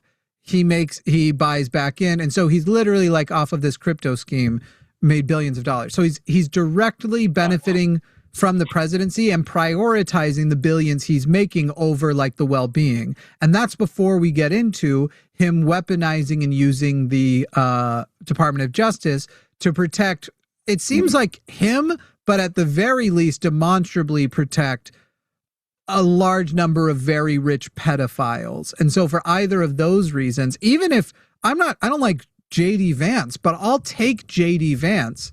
I'm not saying impeach him and put AOC in his place, that we've reached that level of bypassing democracy. I'm saying, do you believe we should, for those reasons, remove him and allow JD Vance to assume the presidency? I mean, there's definitely an argument for it. Again, how I just made it. Even is that? I'm not. Well, I'm saying that's what I'm agreeing. Like, there's definitely an argument for it, and I'm not in complete contention against that. Okay. I would say billionaires are going to billionaire. I don't by any means view Donald Trump as someone who, like, I'm not. Wait, when you use billionaire just now as a verb, you said billionaires are going to billionaire. You now are going to verb.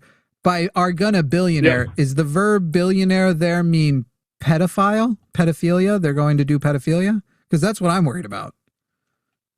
I mean, sure. I mean, honestly, sure. To me, it's like, is it a surprise that people that are in that class of society doing things that are insane to the common man, and it's completely detached it's not a from surprise. What you and I are? That's not a surprise. It's a surprise that we as a society, people are more powerful than digits in a bank account. It's surprising that we as a society go, since it's not surprising, let's just not put them in prison or worse. I mean, I will honestly say that my humanism always breaks down when it comes with what to do with pedophiles. My solution, it never is consistent with my humanism, because it's not just imprison them usually. Yeah.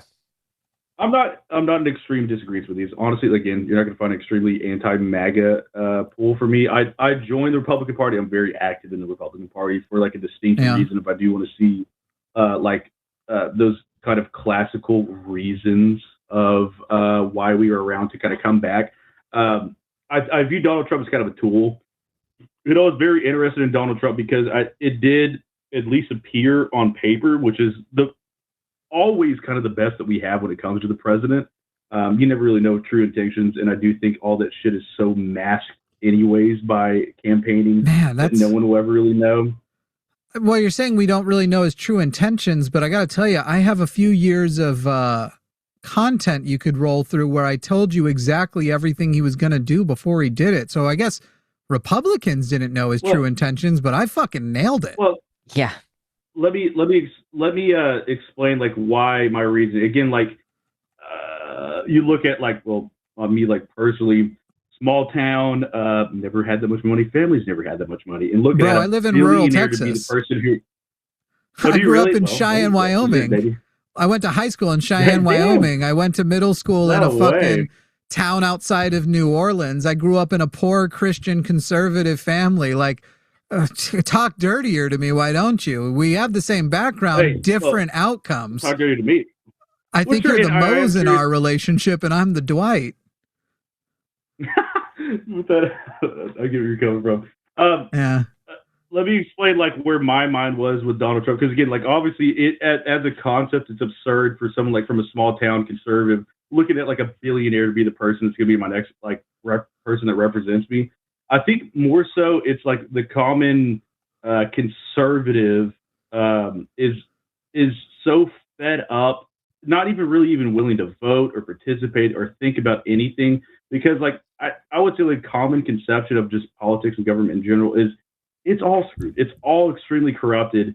And Donald Trump did seem like the one person that's came up might have been really crass, might have been extremely rude, might have been vulgar, but it did seem like, oh shit, this isn't someone who was like born into politics. And he does seem like he's wanting to like, throw a wrench into the entire system. That might end up negatively, but to Ryan, me, real quick, hang on. Ryan, I understand that pitch. Genuinely, I do. I get the appeal of that pitch for his first term. Then his first term happened. I was just about he to exploded the deficit prior to COVID even happening. Then COVID happened. Obviously, you could say the explosion that happened after. Maybe his number would have been better or worse than the Democrat. But before that, he exploded the deficit. He outspended. After complaining about Obama golfing, he outgolfed. Everything he said he would do differently, he ended up doing worse, not better than the prior president. So the first term pitch, I get it. And then it's like, wow, we didn't know he was going to be this dog shit.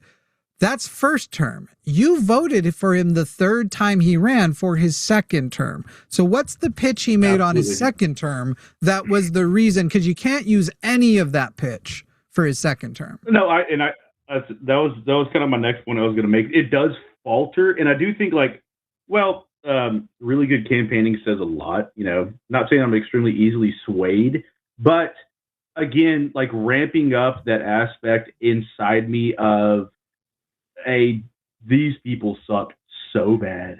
I like having someone standing up and being like, fuck them all.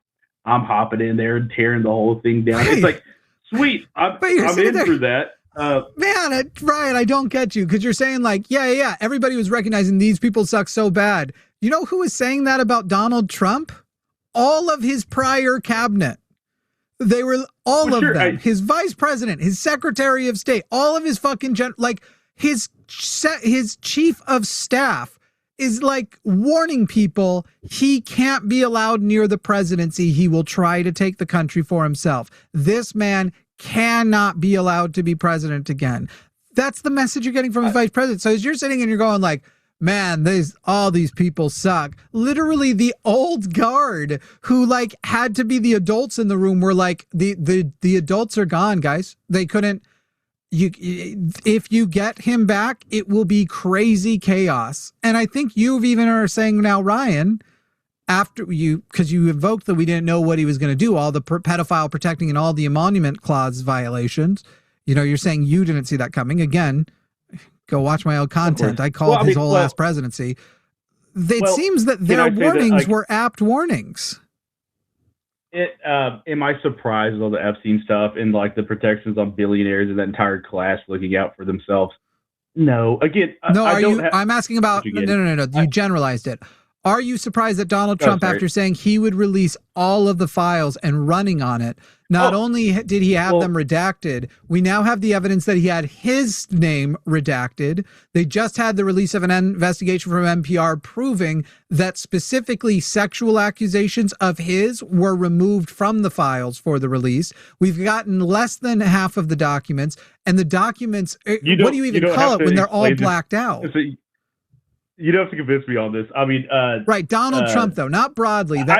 Donald Trump is protecting pedophiles, potentially himself. Well, and I would say in the largest part himself, obviously, is that a shock to anybody? And that did lose a lot of his base. But as politics goes, you know, no, it did. And I'm telling you, like at the ground level, absolutely did. Because there's there's the side of Republican politics that weren't really as interested in like policy or anything in the Republican Party, but they hear all this anti-establishment stuff coming out and they're like, oh, sweet.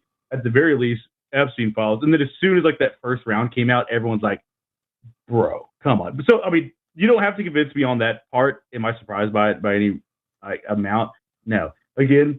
Okay, but a moment ago you were undecided. Now that we've addressed that, you even seem to be admitting like it kind of looks like he might be a pedophile. And for just that, are you willing to impeach him? Well, and I'm the only thing I will say against that is I do believe like no matter what the Epstein files reveal, people are going to just say he's in the Epstein files, therefore pedophile. I'm not sure. I mean, no matter what. Now, the things the Epstein files did reveal was that he at minimum is not an opinion protecting pedophiles, and at a minimum making sure we don't see files that do accuse him of sexual impropriety. I'm not saying they've confirmed he actually did it, but he tried to make sure we never even found out about those accusations. Which is unsurprising. I mean, again, right. Kind of what you would expect a guilty person to do. Well, let's say, and by all means, which I am surprised, which I don't know. Well, okay, I'm gonna backtrack this. I didn't call it even debate this. I'm not gonna have the hardest argument against it. We and you are in agreement on a lot of this, you know, and I would like try to sway you towards the more conservative side. I've heard a lot of your talking points. I understand why you take the points that you do. Right, but you want to return me to it. You know that's where I come from, right? Conservatism is where I come from. I come from conservatism, I was a conservative. Now I'm a socialist. I mean, and I don't really blame people for leaving the party at the point that it's at right now. I really don't. That's why I got involved with it. I left capitalism way harder than I left conservatism. You and I probably have some fundamental things in agreement about personal, like what I should be able to do personal choice wise, what I should be allowed to believe, what I should be able to say, how much I hope you're the kind of consistent conservative that you think cops are fucking kind of pieces of shit and should leave me the fuck alone. Okay, how do you feel about ICE? Anti-establishment. Without a shadow of a doubt, it does seem it is completely overboard, but also like thinking pretty deeply on it. I'm like, what other, I'm not saying it's completely right of how we're doing, but what other way can we possibly remove, like, let me rephrase I'm glad you asked this question. Why is remove the goal? Why do we have to remove them? Why can't we legalize them? Why can't we take everybody who's not a criminal, who hasn't hurt anybody, ever committed a violent crime, hasn't done anything more than essentially a civil violation or like a, speed. I don't give a fuck if they were speeding because I don't give a fuck if you sped. Sure. Legalize them. I'm with that. Why is the question, how do we remove them instead of how do we best take care of the immigration crisis that we're facing?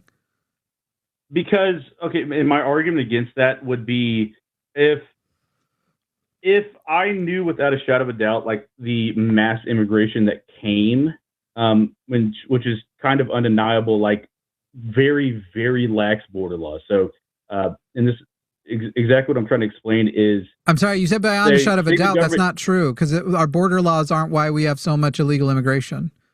The majority of people who are here illegally came here legally and overstayed their visas. So your border law thing doesn't add up at all. Well, I would say that's lax if it's not being enforced if their visa was overstayed. I mean, that's lax enforcement of immigration law. Okay, so my question along this line is, why are you describing that as a lax enforcement and not a failure of the bureaucratic process to help them smoothly transition into a permanent residency? Because that is a problem. People get their visas, and a lot of the reason why they don't renew the visa or why they fall through the cracks, as it were, is because we do not have enough staffing, and it's a very lengthy process. And like, I understand when people are like, yeah, I did the process legally and it took fucking 20 years, and like, I'm proud of that. Like, I get it, because we make it ridiculously difficult for people. So Jimmy's question here is like, why is the goal to remove them, or to call it a matter of, oh, we're not enforcing things well enough, when we could just take all of the funding and personnel that we're devoting to ICE and just devote it to streamlining the process and getting them in. And like, to be clear, if you didn't know this, Ryan, I'm assuming you did because you're older, but ICE and DHS didn't exist like when I was born in the 90s. So we were figuring shit out back then in a way that didn't involve like arresting people when they are literally about to take the oath of citizenship. Like, that's the situation that we're in right now. I'm in no disagreement with like the system and obviously the process. I do believe it's like weed out college classes, you know. It's arbitrarily hard. So, and I do think it's bad. Like, there should be a better way, but I do think it is an impossibly hard problem to solve I mean, again, with lax border laws, you see how much immigration happens here. There's a lot of people that want to come to the United States. I don't blame them, just from immigration economic reasons. Yeah. Okay. So the thing about the economic thing is that immigration to this country only benefits our economy. Right. It, like, let them. Exclusively is a benefit to our economy, a huge benefit to our economy, actually. So we should be making it easier for them to get in here. I'm not anti-immigration, but again, like, obviously one extreme is too bad, the other extreme is also bad. It seems like we've never found a solution. Hang on, Ryan.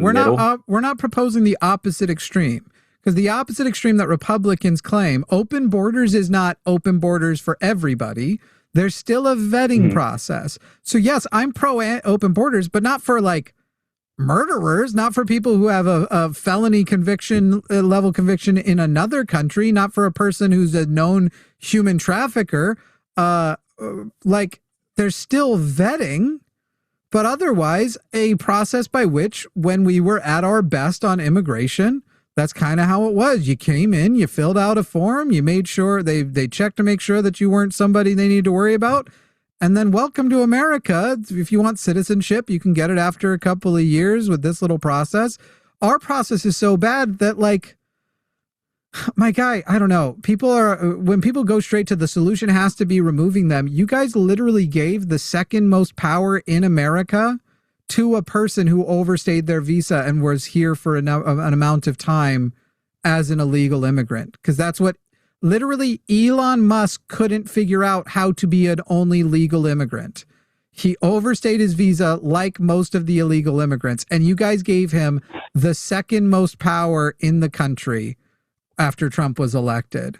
So I don't care for this argument that is very, very clearly selective of, like, if it's somebody we want, like Elon Musk or Melania, we don't think there should be any negative consequences for them. But if the person, like, doesn't speak my language and can't play Dungeons and Dragons with me, like, kind of fuck those guys. I'll play Dungeons and Dragons with you. I'm not again. I didn't even call. You gotta play it with my Mexican friends, and you can't call immigration. And I'm not against it. Hey, again, I live in Texas, dude. I've worked in the construction industry a very long time. There's nothing that I have against people from other cultures. I will continue this like topic. I don't mind continuing this topic. I'll give you my genuine opinion on it. I didn't call it even to debate like conservatism or MAGA, but you said you would, so we kept going. You earlier you said that. You said you would. You can introduce another topic if you like. I'm just trying to figure out why it is you are. And it seems like every time we hit this, like, to put a little bit, I don't know, I'll just try and keep it polite, I guess. It seems like the reason why your positions are what they are is because That's just what you were told they were supposed to be, and you haven't really thought about it since then. Like, the conservative position is X. Genuinely, absolutely not. Like, I do distinguish myself absolutely from narratives. I absolutely hate mass narratives on this stuff. Again, that's why I'm able to distinguish, like, do I think what ICE is doing is completely correct? No. Do I view it as it is a solution to a very, very complex problem. It's not the best solution by any means, but can I see that it is some form of solution to mass immigration? Sure. Is it the best? What percentage of the people who... All right, real quick, just to make it easy. Let's think about an entire group of people. They're the people who are here illegally. It's they don't have an active... They are not actively documented, so we'll just call them undocumented. Let's remove from that group anyone who's committed a violent crime. So now you have people who are laborers. They might be mothers, they might be family, they might be support, but nobody here in that group has committed a violent crime in what we have remaining. What percentage of them do you believe still need to be removed from America? Once we've gotten rid of all the violent crime, what percentage of the remaining group needs to be removed from America? Well, I would say this problem falls into where they ended up, the economic impact, and the reason why they are coming. So, like, one of my big points on immigration is, like, I'm not by any means against immigration, but I do think that it is like a corporate loophole for, like, very, very, like, low paid labor. That's like an exact reason to actually get people. Okay, but once again, you're going. We're asking about who needs to leave, not why do we need worker protections for immigrants? Because if we legalize them, we can give them worker protections.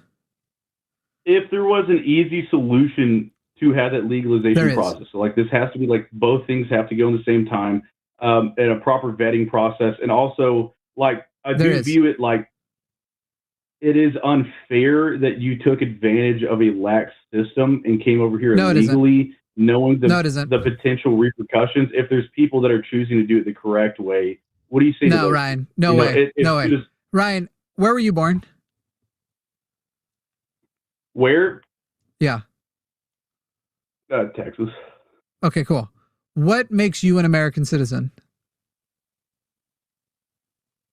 That I was born in Texas and my parents were citizens.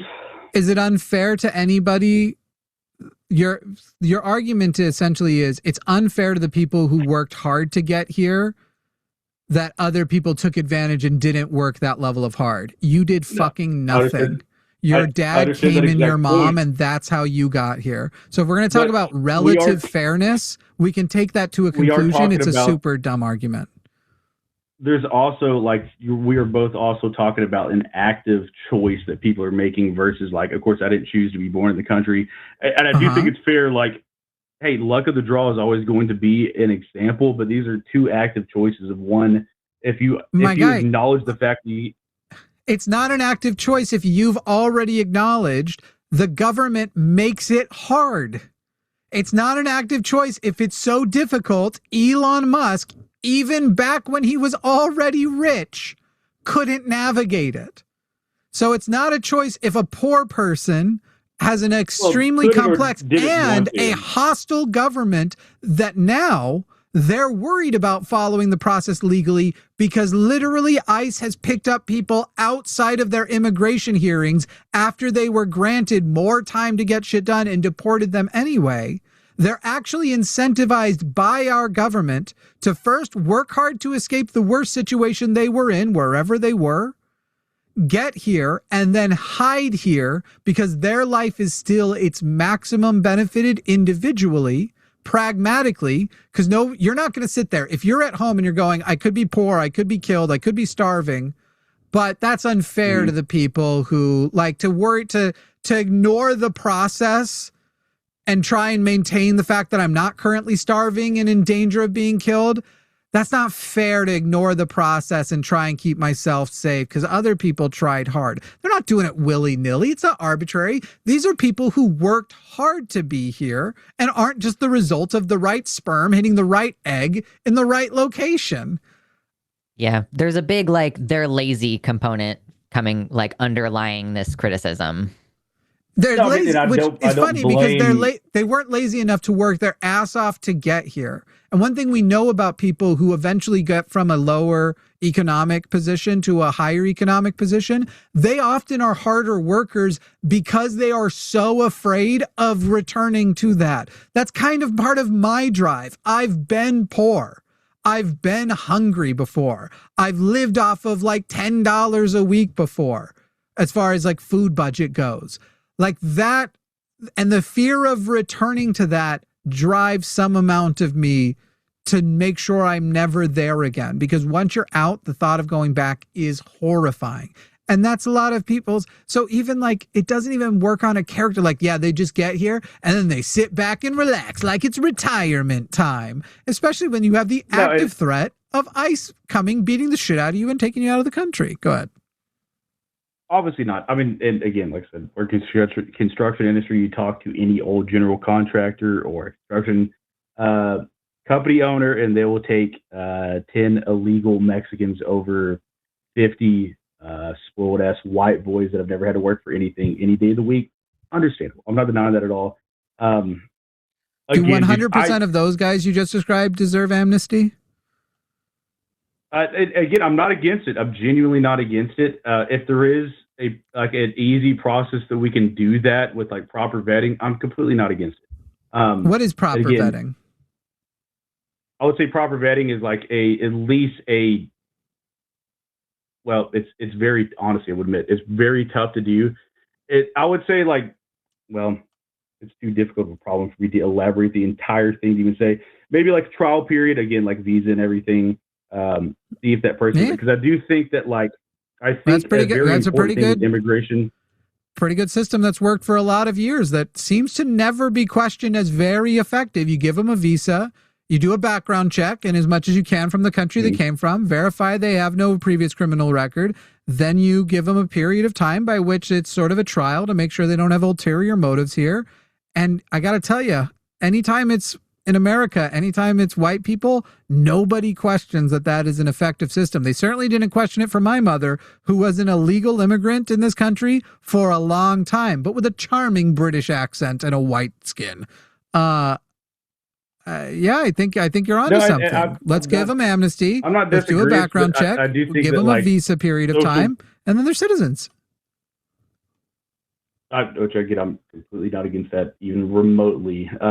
Again, I'm just saying the whole system seems to have too many flaws. Again, I don't think the entire solution is deporting the living shit out of people. But I will say Donald Trump ran on that. People voted directly for that, and they went, well, now he's doing it. And it might be too harsh than they were even intending on the vote. So again, I'm not saying I'm completely for it. I wouldn't. I think our ideas on this are going to be more aligning than against. But I don't know if that's possible, because it would be impossible for me to defend a vote for Donald Trump with what my positions on immigration are, because I don't just think that my way is the preferable way. I think it's the actually only way I could look a child in the face and go, I did my best to behave like a human who understands other humans exist besides me, and then die. And then I die. Like on a deathbed. It's my grandson. I did my best. I think I could only hold that with a straight face. I don't think I could vote for Donald Trump and do that. That's why I think like people with your position are very important to always exist, because there's always going to be people with like the conservative position that I have as well that is going to go, hey, I'm interested in like stopping the abuse of a government system. You need to be so here make the to abuse make illegal. Sure that people it should be, but obviously, like if there's any government system, there's going to be abuse that happens anyways, which I think is always a super. But are you just broadly defining abuse as people ignoring it? So whether the law is just or not, if you break it, it's still an abuse. Well, it's more so of like allowing like more things to happen per like federal government level. No. There's always going to be like that's not the question. The question is, does your evaluation of that abuse, does whether or not the law is just break into that evaluation? In other words, would you also prioritize, if you were alive 200 years ago, would you prioritize, oh God, it's not even 200 years ago, which is so sad. Would you prioritize, look, the law is you're not allowed to use the Underground Railroad. Now, I don't disagree that slavery's fucked up, but these people are abusing the system, and that's not fair to the people who didn't. Because it sounds like that's what you're saying is you prioritize the abuse of a law over whether or not the law is abuse. Well, again, it will changing like a base law, like immigration, changing like an entire system like that is going to be something that takes like a decent amount of time and a lot of ideas thrown at it. But the question in the meantime is, when you make that evaluation, in the meantime, your question is, when you make the evaluation about how mad you are about somebody abusing a law, do you at all wonder about if that law is itself abusive? Of course. I mean, without a shadow of a doubt. Okay, the immigration laws, I think you and I can agree, I hope, are abusive. So how about we don't focus on punishing the abusers of that abusive law? Let's focus first on getting rid of the abuse in the law. And then anywhere abuse remains of people who are abusing a non-abusive law, I mean, throw them into the sun if you like. I'm just kidding. I wouldn't do that. But then we're on the same page of like, yeah, you can't just abuse our immigrant. We've already made it easy to immigrate here. We've already made it, as long as you're a good person, we want you. So at this point, if you're abusing the law, we have to assume you are a hostile entity, meaning to do something hostile. That's when you get worried about who's abusing the law, not while the law is abusive. I'm not against that either. Again, like I said, I mean, you can do that actively while the system is in place, of course, at all times. Just because the law is abusive doesn't mean that like the excuse to abuse is still any less worse. So like that enforcement still needs to happen. It absolutely no, it absolutely does. We just make that, say that again after thinking about the Underground Railroad excuse.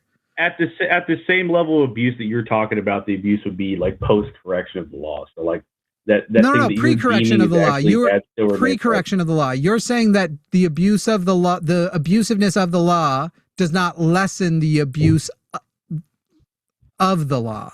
That whether the law is abusive, I think that's what you were just stating to me. That a law doesn't become essentially less abusive, or rather, even if the law is abusive, you're still abusing the law, and that doesn't change that fact. And I'm saying it does. The negative aspects that you were talking about of using a correct and morally correct law are still negative, like morally wrong, abusive things. Now, is that level different when you're talking about just base abuse of said law? Absolutely. Yeah, it's not.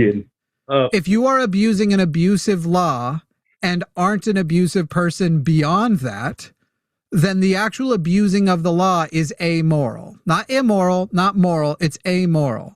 The people who then are abusing that law and committing human trafficking are immoral for human trafficking, not for abusing the abusive immigration law. That's literally like the exact point I was attempting to make. Is like those things that still exist, even if the system is broken, still need to be looked at and enforced. But I do feel like the narrative is always going to be leaning like, well, either like, oh, complete open immigration, and if I like say curtail some things for certain examples, then I'm viewed as like a anti-immigrationer. So like those are just general point of making, like you can have both things at the exact same time. You can want to fix the system and also recognize there are things that abuse the system. Ryan, you can try, but then when we got to the example of human trafficking, you were saying that's your point. I don't think it is, because you don't take human trafficking seriously, because you won't commit to impeaching the president who's protecting human traffickers. No, that is a you'll just be open to it.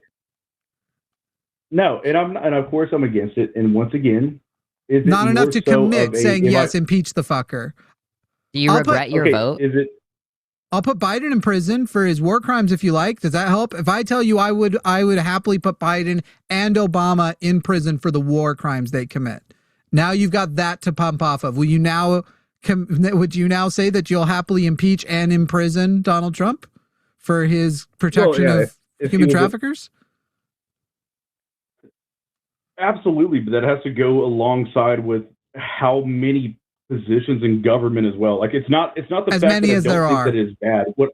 Exactly, which I'm completely fine with that as well. But what I'm saying is like the system that we're 350 million now, people, we can find the replacements. And I would hope so too. That's literally like my entire goal of what I'm like joining into politics about. The more and closer I get to it, the more that I see it as just deep rooted in absolute nothingness. Where are you running? Because I think I might have to run against you, Ryan. I'm not running. I'm more so on the side of like supporting and getting people to run with actual moral implications and not political goals. Will you get them to come on my show? I'll give them face to face. They don't even have to call in. I'll bring them face to face and let them face these same challenges you're talking about right now. They'll get time to make their case. They'll have a much harder stance on this. Again, getting called about like MAGA conservatism, because I don't really necessarily believe in the system as a whole, even how it sets up, and I'm pretty distinctly against how everything is ran. Does that mean that like I still choose to participate in the system because it's what like I'm given? Sure. Is it like am I going to vote in line with what is most aligns with me, even if it's not a ton of alignment? Absolutely, just because those are like just the cards that we are dealt. So what about Kamala Harris was out of alignment for you? It's more so the entire party, social policy. But she's not the entire party. What policies of hers were less in line with you than Trump? Once again, it is voting Democrat in general, and the stances that Democrats are taking is directly what stance? I'm not a Democrat. I think the Democrats are fucking gross. So I'm not sitting here to go like the Democrats are great. They're not. Yeah, okay, to be clear. Oh, no, but I voted for the ones that were more compatible with my values. And you're saying that our values align. So one of us is wrong and one of us is right about which one more aligned with our values. I'm against government intervention like social problems. Like almost Donald Trump has expanded the size of government and is preventing people from, for example, trans adults getting care. And if you've ever read Project 2025, which has passed 50% completion under him, you can actually see that there is enforcement, that they are successfully, when you say social issues, one of the biggest ones, if your values are American, would be freedom of religion. And they are actively trying to push and codify Christian nationalism in this country. So I'm not sure how that one lines up. I'll tell you, like the direct battle that we're facing, like at least even like locally where I am at, like to the city level, that is the battle the Republicans are having against themselves. The Christian, I see like Christian nationalism thrown around a lot. There is a real form of Christian nationalism that does exist here. I don't think that there's certain sets of the party that it absolutely is rampant in. I'm a Christian. I enjoy Christian values. I enjoy Christian values over other religious values. I also believe in that's not Christian nationalism. Again, like isn't nationalism? This, I'm sorry, but doesn't this administration wasn't there a leak of a memo where they were going to declare anti-Christian speech as a form of terrorism, along with like trans activism and anti-capitalist rhetoric as well? Like that's what Christian nationalism is. And you're saying like, oh, there's certain sects that are kind of Christian nationalist. By that, do you mean the current ruling class? Simpler. I do think there's a lot of big money influence with Christian nationalists. Is Project 2025 Christian nationalist? I don't know. I never looked into Project 2025, and I never believed that it was their whole fucking platform. It's what you voted for. This is so frustrating, Ryan. You don't know who you voted for. Who wrote the foreword to the Project 2025 book? Do you know? Can we loop back into the again? I was about to make this point, but obviously you're making a point. I don't know. In a moment, I have literally no interest in Project 2025, and I saw it as I'm going to explain to you why you should. Tool that was used by the opposition to discredit anything on the Republican side. Was that created? Is that withheld? Ryan, hang on. You're saying they used it to discredit as though it was done dishonestly, and that's why we have to examine. Because what if they use it to discredit and they were right, that the discrediting was correct? So do you know who wrote the foreword to the Project 2025 book that was written by the author, the author of Project 2025 to defend it? Do you know who wrote the foreword to that book? I don't. J.D. Vance. Do you know who are co-authors of sections of Project 2025? Can you name any of them? No. And I am listening at my computer right now. It's calling in. Can you speak it on that? And could you explain, like, again, I didn't pay too much attention to it. It might have been completely by my own omission of I assumed, and also how it was used. I assumed that it was something that was used by the opposition to try to extremely discredit, and it wasn't something that was directly aligned to the presidency. I'm more than fine at conceding that point. Can you explain that? Why you say that? Listen to my headphones, and I'm going to piss real quick because I'm about to absolutely explode. All right, go ahead and mute while you piss, and I'll keep talking to you while we're all going to think about you peeing. Don't get shy. My microphone's at my desk. You're good. That's fine. All right, so I'm gonna explain this to him. So here's just a list of some of the authors and architects of Project 2025. Russell Vought. He was the Trump Office of Management and Budget Director, described as the key architect. In other words, the main guy. I believe that's the guy who wrote the book that I was saying the foreword was written by J.D. Vance. J.D. Vance is the vice president, for those who are living under a rock. Just tuning in. Paul Dans, chief of staff to Trump's Office of Personal Management. Kevin Roberts, the Heritage Foundation president, who played a major part in choosing, more than major part, them in the Liberty Group, whatever they're called, Liberty something, chose the Supreme Court justices for Donald Trump. Donald Trump had no idea who Brett Kavanaugh was, had no idea who Amy Coney Barrett was, had no idea who Neil Gorsuch was. These are the people who chose his. And by the way, once again, this wasn't a thing we didn't see coming, because I was telling you this before the election. Lots of leftists were telling you this. Guys, no, you can't just say it's a propaganda tactic, because these are the people there. They are currently close to him. John McKenty, the former director of Trump's presidential personnel advisor. And then you have the major contributors. And I'm just going to give you 3 of them. There's a bunch. But you can tell me, how close are these people to the president? Brendan Carr. Remember him? He's the one who threatened ABC if they didn't fire Jimmy Kimmel, which initially led to what was a suspension leading to a firing, and then was essentially taken back because luckily there was enough attention to it and it was making them look bad. Brendan Carr wrote, and you can even read basically the shit they were doing to them, to Stephen Colbert, to the stuff, the ways they wanted to weaponize the FCC for Project 2025. You can read that in Project 2025. Brendan Carr, on a scale of 1 to 10, as far as closest to Trump, gets to like an 8.5. He's doing crazy levels of shit, clearly at Trump's behest. The only reason I'm saying 8.5 is because of the other names. Tom Homan, the current head of the ICE nonsense, the current ICE director, the one who, yes, he's worked in that position for a long time, very much prefers Trump to any of his previous bosses. I'm going to give him another 8.5. And then the third one I'm going to give you, but how could we have seen it coming? Stephen Miller. Yep. I don't know that 10 is a strong enough number for a man who sits inside your anus. How much do you think, do you think this is like outer Republican influence being pushed onto Donald Trump because he was the guy that could build the steam? I think Donald basically Trump liked them because they liked him. You already said he's a tool, and they were going to enable him to make billions of dollars. Yes, I think he's a corrupt man who was bribed to basically pass Project 2025 and what will now be Project 2029 under J.D. Vance.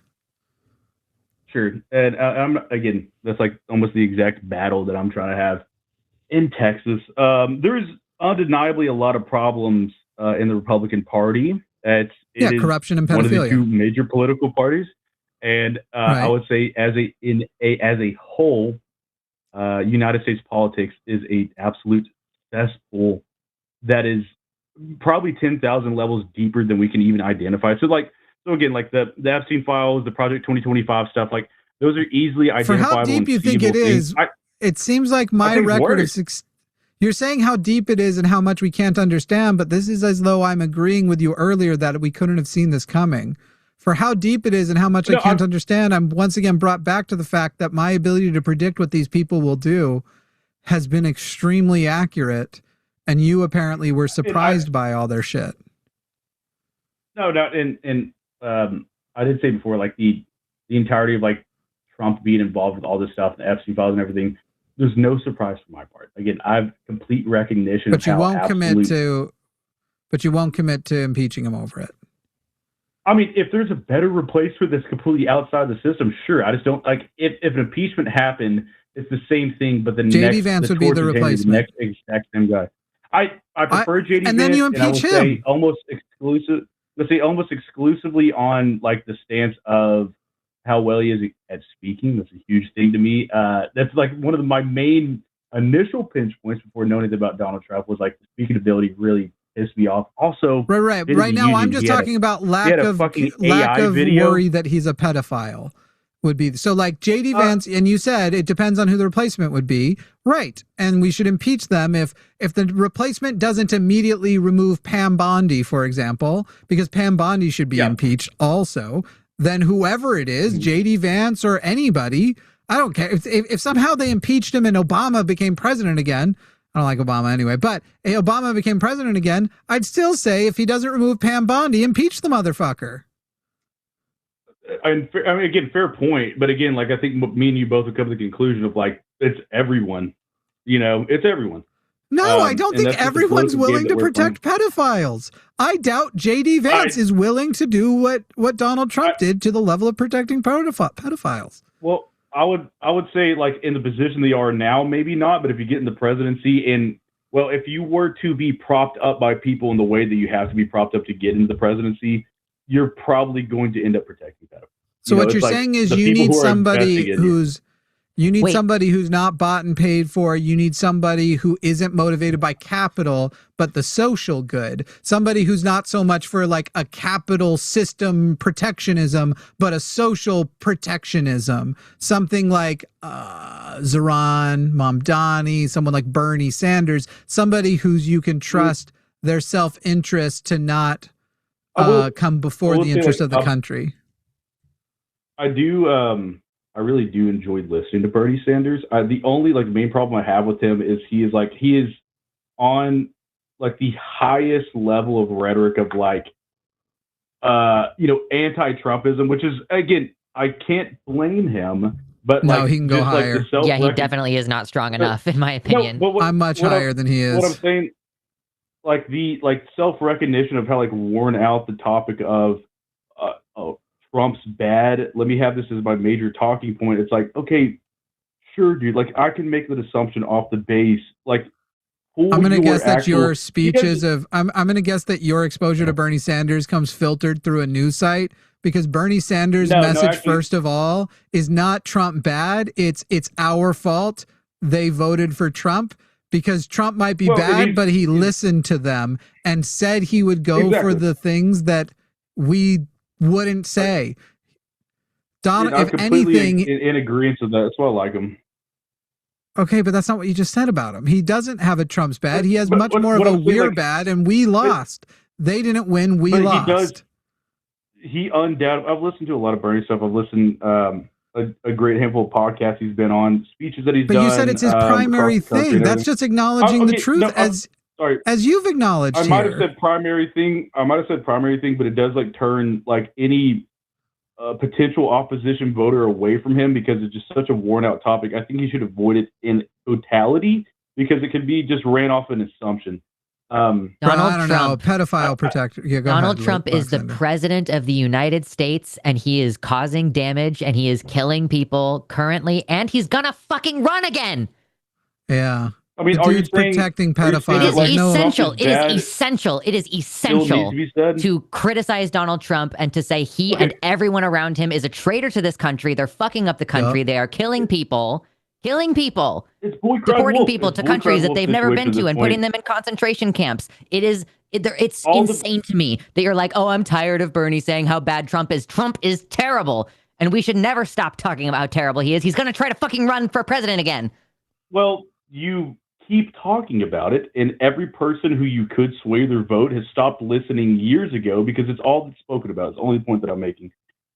Please, for the love of God, I promise you I have an actual very, very hard argument and debate on gender affirming care. That is what I called it for, dude. Do you want to? We've been on this call forever. I know we've already been on this call for 40 minutes. Should we start over and act like it's a new clip? we literally can. I've been wanting to call on this. I go on Joe Vaughn's guest. I just hopped off a fucking First Amender loser. I have a very solid debate on this, and listening to y'all and how y'all debate in general. All I gotta say, I respect it, and I respect the time that you give me to speak. Unlike other people on this platform that are debaters, been very nice. But I would like, if I could, if you would allow me the time, I do have a very very nuanced debate on gender affirming care, and I've heard both of y'all's arguments on that, and I would genuinely like to have this this discussion. Okay. We're at 53 minutes. This is a long ass call. And I have I have an estimation so far of how you form your political opinions. And so I almost wonder if you want to wait until next time, because I don't know if I'm capable of currently escaping my bias of the way you come to conclusions. It might be to your benefit to just call back next Thursday when Lux is on. We will be here next Thursday at the same time, yes. And have a fresh conversation with me. I understand. And honestly, again, this isn't the debate that I wanted to have. I don't have the hardest opinions on anything against that y'all are saying. I of course, lean right. But again, if you're willing to continue, you'll make a good clip. I promise. Joe Vaughn's only made. I think I'd rather do it as a separate call. If you're good with it. If you're saying you won't call back, then I'd probably reluctantly take it, feeling blackmailed, but I think I'd rather take it next week. Why don't we start next week when I haven't already yelled at you before we start the conversation about my essential human rights? I will say I attempted last week, and I was driving, and y'all were pretty interested in speaking to me about it. I was really bummed out. So my intention was to speak about this week, but obviously on the complete beginning, we derailed it onto the MAGA stuff. But yeah, all right. If you want to, we won't let it derail next week. It'll be my birthday. I'll be in a good mood, maybe, unless I'm faced with my own mortality. You can just sit and be pretty and take the back seat, and I'll do it. Well, I was thinking of explaining trans issues. The most. I was thinking that they'd really like to hear from me more than the trans birthday present for you. Yeah. What the trans movement needs is a nice cis representative. That's true. Anyway, for my autistic friends, that was all sarcasm. Ryan, we'll catch you next Thursday. All right. Thanks, man. Yeah, for sure, man. That's sucked. Yep. All right. Later. Later. We will give a little bit of time if one more MAGA caller who wants to actually defend that Donald Trump is a good president representing the values and the interests of Americans, that what he has had so far is a successful presidency, better than Biden's, and that the country and the world will be better because he is president. We will take one more caller and we'll give you a minute to make that decision. Otherwise, I'm content enough to leave it here. For those who wish to help a brother and a sibling of no particular gender out, I was trying to think if there's a word I was missing, but I don't think there is. Send some super chats. We will read those and respond to some questions that come in super chats, so you can help us pay our bills for having been on this show. And that, I admit, he seems nice enough, and maybe I can fix him. But that call got kind of frustrating for me at some points. Yeah. At some points.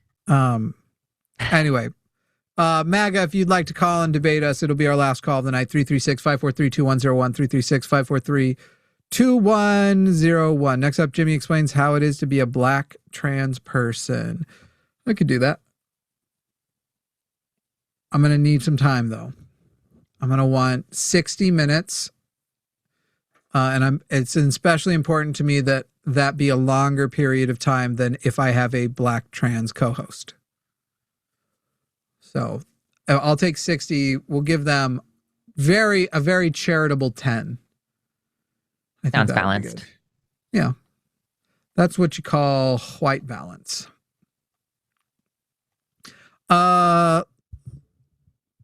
Jimmy going with, I can fix him is never a good way to build a relationship. I can fix him. I can do it. I can do it. Let's see some super chats so far. Go ahead and get those in while we wait to see. Hit like if you want to get us into more feeds. And remember, if you want to call and talk to us, the number's right there, 336-543-2101, 336-543-2101. Canadian Goose says they just finished up on Takis. Joshua Everett says money's for Jimmy. Squirtle says, Jimmy, gimme kith. Trying to do thuns out, guns out, because I'm a great boxer, and frankly, it's probably not cool to make fun of a guy's list, but I kind of give an exception when the guy's a fucking incredible celebrity, but also a rapist, and so why the fuck are we still rewarding him? God, fuck Mike Tyson so many ways. You always got a plan to talk until you get hit. I don't know, man. I live in America with the Second Amendment. The threat of getting hit just ain't what it used to be, my guy. It's true. Joshua Everett, remember everyone, don't give the fascist weirdos attention if they're in chat. Male name plus 3 digits is almost always a Hakeem sock. Yeah, that does seem to be his formula. He's got a little obsessive thing going on. -3 digits. Fuzzy Logic says, here's 5 for the suspicious name. Oh, we already did that one. Fragged Locust says, call centers are fucked more than ever when you can train AI on all the calls recorded over the last 30 years. Fucking true. Well, the good news is that in that last 30 years, at least one of those call agents was me. And that means it will have that there will be a force making sure it also gets worse. Like, I don't necessarily, so this is, again, it's like for human flourishing purposes, I would love that job to be automated because, man, call center workers get abused so much. And like, at least the AI can just like hang up if the caller like uses too many cuss words in a like 10-second period of time. Whereas like a human person would be threatened with punishment or lose their job for just hanging up a call because the caller's being abusive. Yeah, I don't want to be the person who people are going to be like, oh, terrible AI take again from Jimmy, because you guys won't shut the fuck up about some of those already. But MAGA, just a couple minutes left if you're wanting to get that call in. I will say, Linus Tech Tips, they have an AI email agent before they move it along to a person. And it was pretty good. It was pretty good of like, hey, I am going to get you to somebody. Before that, can you send me pictures of this and this? Because they sent me a pen with a missing part on the pen, and he's like, I understand what you're saying is you want a replacement of this. The text gonna add, like, I talked very human and stuff. I sent it the stuff, and then it gave me a summary of like, cool, I'm gonna tell them that we're looking to replace this part on this item, and the photos are there. That's probably also like an AI that they wrote and that they are running the servers for. So it's like it doesn't fall under it just doesn't fall under the same kind of mass scale like data centers draining. Like, nah, it's still terrible, I'm sure. You think it's still probably bad? Yeah, in a socialist world, I would love AIs like that one, but you know, it's still capitalism, still ruining everything. Sure, fair enough. Yeah. Yeah, but computer power has to come from somewhere. Well, and that's the fucking crazy thing is that it's fucking amazing to me that we're like, yeah, guys, we got to but we're not going to invest in new technologies like harvesting and desalinating ocean water because until we actually invest in the technology and make that affordable, it's not affordable, but it'll never be affordable until we invest on that on a larger scale. And that is something that we're going to fucking capital and need to do. Right. And then electricity, they're like, yeah, I know we have like free electricity available to us. And I know that when we did put some investment into solar, we were able to rapidly make solar cheaper than other forms of electricity. And then if we just maintained that investment, it would become even more significantly cheaper, to the point that right now, just the way buying a lot of types of batteries has become so cheap that nobody freaks out anymore about having to replace batteries versus having rechargeable. There is a great Technology Connections video about this. Like, why not just not do that, though? Why don't we not make it easy? And the answer is capitalism, because they can make more off of you and they can keep... I mean, I live in Texas where basically the power grid runs also a series of pyramid schemes. Yeah, it is ironic, too. Moving to Texas, the anti-woke land. And I live close to Austin, but I live in rural Texas. Like, I'm not going to say like specifically where, but I will tell you not too long ago, there was a news organization who did like an expose on Christian nationalist fundamentalist, like churches that are dangerous places. And one of them was in my town. So like, that's the part of Texas I live in. Anyway, there's some people right now who just became a little scared for me.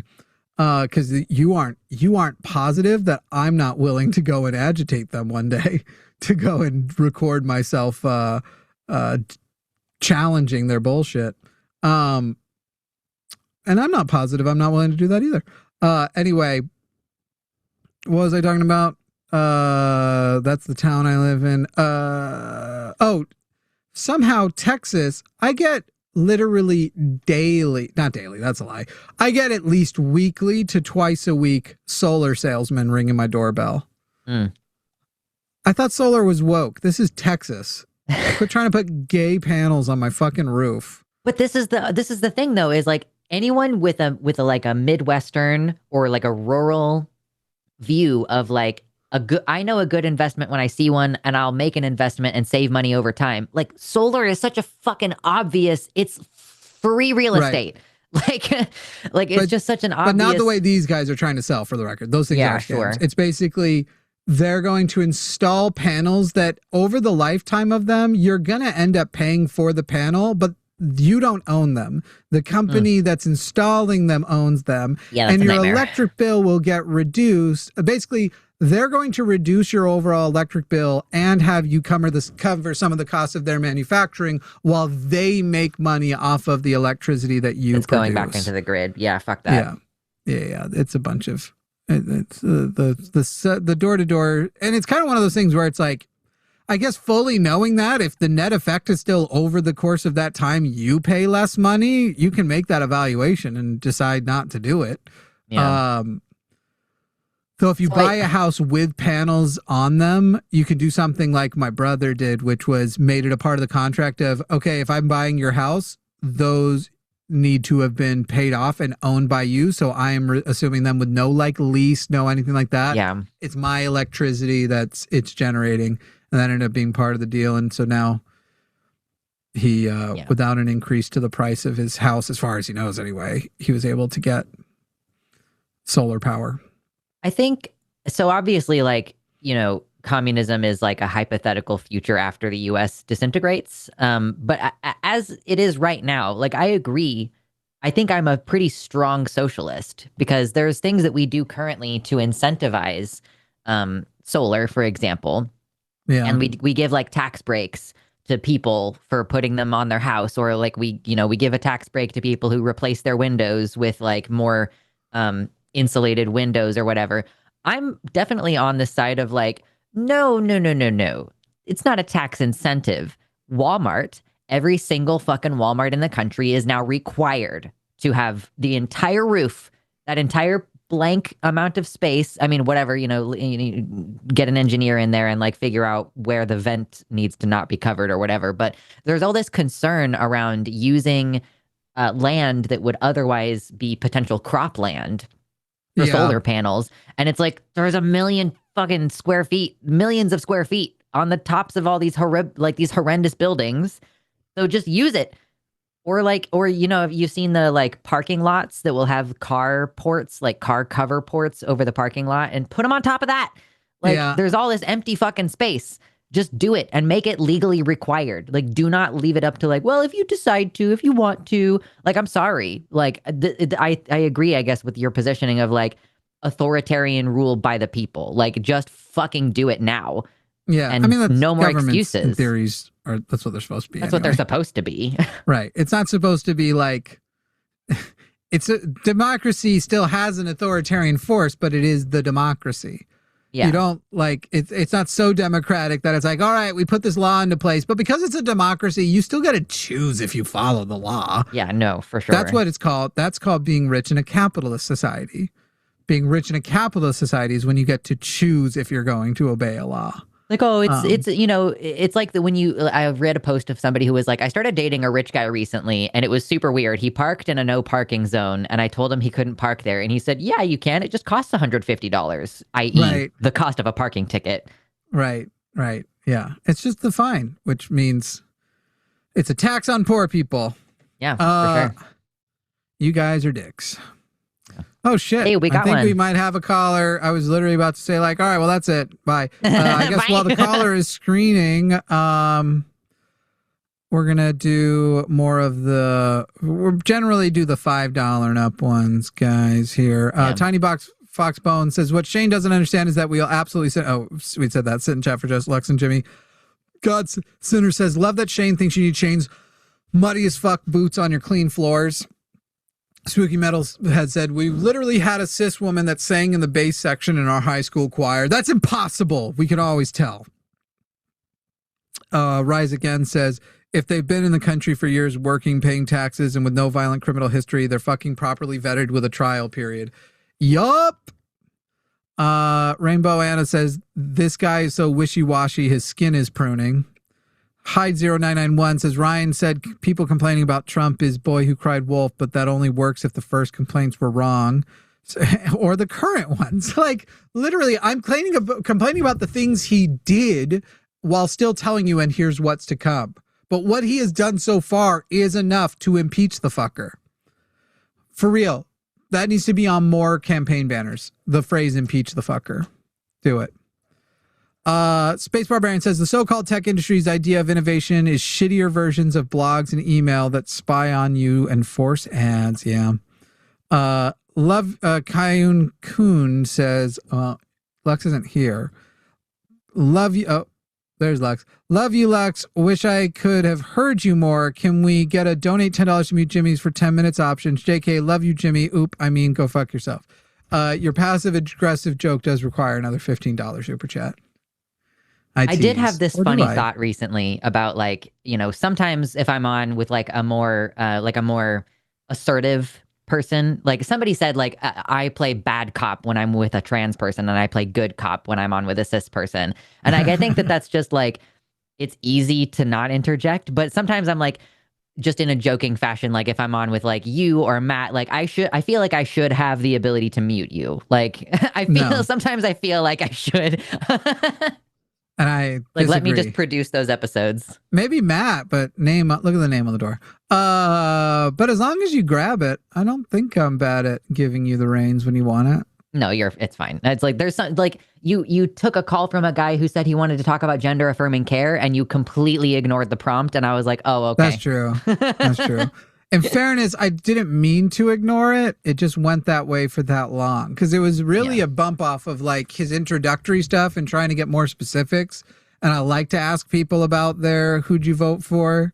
Sure. But that is to kind of get a feel for like what their overall politics are. Yeah. Is technically correct. The best kind of correct. That's from Futurama. Mm-hmm. But I'll give you this one then. I'll just try. I'll do my best. Okay. We'll see. But first, I got to get the info. John in Washington State. You are on the line with Jimmy and Luxander. John, first things first, how old are you? Yodelay hee-hoo. Howdy, homies. I am late 30s, getting old. Sorry. Me too. Well, I'm just passing my mid-30s. I'm officially no longer perfectly mid. Well, I'm still perfectly mid. No worries. All downhill from there, but... I know it. I feel like I felt that way after 20 and 25 and 30, but, it'll continue to be all downhill. John, but I'm just talking about the country. John, we've got some people in chat here. They want to know, should they refer to you as a he, a she, a they, or something else? Yeah, about them pronouns. You toss whatever my way. I will let the audience derive their own conclusions. Why not just offer your preference, though? You have a preference, right? I respond to a bunch. I don't like the pronoun thing. I go with default pronouns. What are the default pronouns? I think. Right, the but default pronouns for males are he. Okay, so thank you for the information that you're male. I didn't know that. I would think the voice would give it away, but if I have not, then I am male. John, are you on a pro-trans channel right now? Don't see the relevance. I'm talking about calling about foreign policy. Hey, John. Let's stick to good faith. Let's not do I don't see the relevance. The relevance is going to come from the follow-up. As far as you know, are you calling into a pro-trans channel right now? I think so. Great. So conceivably, could a person with your name and your voice call in, be biologically male, but have a preference other than he as their pronoun, like they, for example? Sure, and I'm sure that person would make it known, yes. So, John, while you're really here, right, John, but John, you say you don't really care. If you didn't really care, wouldn't it have been faster if you had just said he, and we would have been several sentences past it? Instead, we are now up to hundreds of words on this topic because you actually do care about defying a polite question. Do you get my point here? I would say defying a convention. I would agree with you. I agree. Jim, you're in my house. But John, you're in my house. Take off your shoes and let us know what your pronoun is. You can call me whatever you want. I'm not making an issue of it. I'm not saying what you have to say. Yeah, but John, if you come into my house and I say, "Hey, can you take your shoes off?" and you say, "I can wear slippers, I can wear socks, I can wear whatever you want," instead of just slipping them off, it does seem like you're the person who actually cares more about the issue. Perhaps, but you use whichever pronouns you think most appropriate. No, I don't. Okay, great. Wait, John, I can see you win. I will use whichever pronouns I see most appropriate. Now, let me tell you what those are. I find the most appropriate. You think you do? I think the most appropriate pronoun to use for you is that which you believe is the most appropriate. So I now need to do. It turns out, John, that's what I was always trying to do. I was always trying to use what I find the most appropriate, which is that which you prefer. So now, would you continue with your own concession here and tell me which pronoun would you prefer that I might do that which is appropriate? Take the L. I just don't see why it needs to be such a big thing. But please refer to me as... John, it's the same level of information collecting as wanting to know your name. It's just so that we can address you and so the chat can address you. It's not, but it literally is. Call me. I will go out on a limb. I will go out on a limb, and I will use he, him pronouns. Thank you. I even appreciate the additional him. Had you just said he, I would say that's enough information, guys. We don't need to get crazy. It's not like he's going to be he, and then he's going to be an alternate version of him. That's the point where I'm at. So, John, let me ask you this. I appreciate that Can I ask a follow-up question? Always. If I had said, please refer to me as Your Excellency, would you do that? That's not a pronoun. All right, why not? That seems to be counter to everything you just spent I want to take you back to saying. third grade. I'm going to take you back to third grade, John.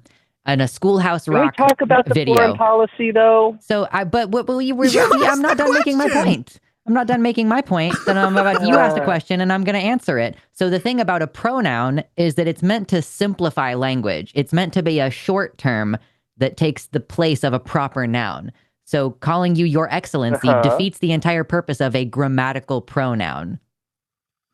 And if I identify as His Excellency, the King of Zimbabwe, and yes, you have to say the whole thing, yes, every time, much like a pimp. That's not what a pronoun is. This is called a bad faith question. Well, but what if I say that's what my pronoun is? Does it have to be not one what from a pronoun is. Set? We gave you three options. I don't know why we gave you the three options. I don't know why we're getting bogged down in this. Because you are crashing out over a very simple question. It's kind of like you're saying. I'm not even crashing out. I'm fair. John, you are yelling. You are literally yelling right now. You are literally hysterical right now. It's like you're saying. It's like we've defined what beverages are, right, John? We've defined what beverages are. Guys. And then you come to me and you ask me, hey, what beverage do you want? And I say lemonade, and you spit in my face and go, oh, my definition of beverage, one thing is a pronoun and one isn't. And that's not open to your like, yeah, but personally I would prefer, and therefore I get to do this ridiculously silly things. So now if we're going to return to good faith and you want to talk about the foreign policy, we can. I just want to know, John. I never left it, to be fair. 5 minutes ago, if you had just said he is fine, we would have been 5 minutes into your foreign policy talk. You're enforcing the orthodoxy and making it uncomfortable for me not to participate in the orthodoxy. The that's game. an interesting. I've done it. That's a very. I've done it. I already gave you some pronouns you can use. Am I to understand now you want to use the phrase "you're enforcing the orthodoxy" and you're hoping I'm not going to respond to that, and now you can get to your foreign policy thing? I was hoping to just flip that in there. Yes, I was hoping to flip that in there and move on. Get by. Yeah. All right. All right. Oh wait. I think, John, there might be a lot of trying to slip something in that you're failing to do, but this time I'm going to let it by. I'm going to let you slip it in. Zoinks. It was a good one. It was a good burn. I appreciate it. We do what we do. All right, go ahead, John. What's your foreign policy point? Well, actually, I was calling up to disagree on this point. So, I saw as like MAGA, whatever. I don't identify as that. However, I will say I have very much appreciated Trump's foreign policy during the current administration. And so I think we'll likely disagree there. I wanted to toss that out there. For a discussion, an argument, perhaps. But that's and what are Donald I've Trump's pronouns, real quick? I didn't. Sorry, I couldn't resist. I'm assuming they're a he/him, but I'm just. Which of his foreign policy do you most like? Let's do two things. I would say the muscular foreign policy, generally speaking, I really appreciated the way that he dealt with the Gaza war, and then also the way he's dealing with Iran has been pretty good, with one notable exception recently.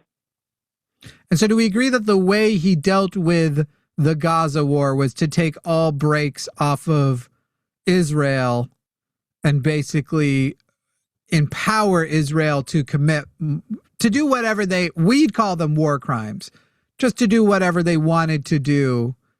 And to be clear, in a time frame much longer than he promised it would take as well.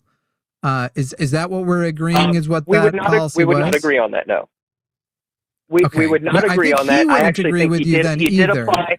Well, hold on. I think he actually did apply some breaks to what might otherwise have been the Israeli policy in prosecuting that war. I actually think he did. Like and what? You mentioned a second point regarding the timeline. I agree, it took way too long. What were the breaks he applied? Know that.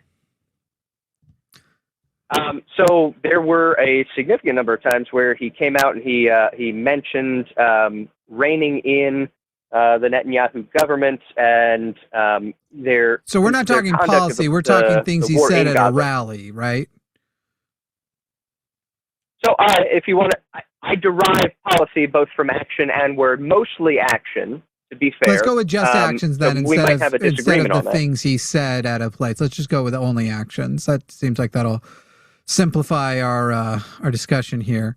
I don't see that. In fact, what I see is a president who basically said, I would end it immediately. It would be easy. The fact that it hasn't been easy for this previous administration is dumb, and the deal that they're trying to propose, of course they're not going to get that deal. It's a terrible deal. And then after several months, did we hit a year? He was able to finally get the deal that Biden already had on the table, that the inside leaks suggest that Donald Trump actually requested Bibi Netanyahu while he was running, not deliver the deal at that point because that would be considered a victory for Biden and Kamala Harris.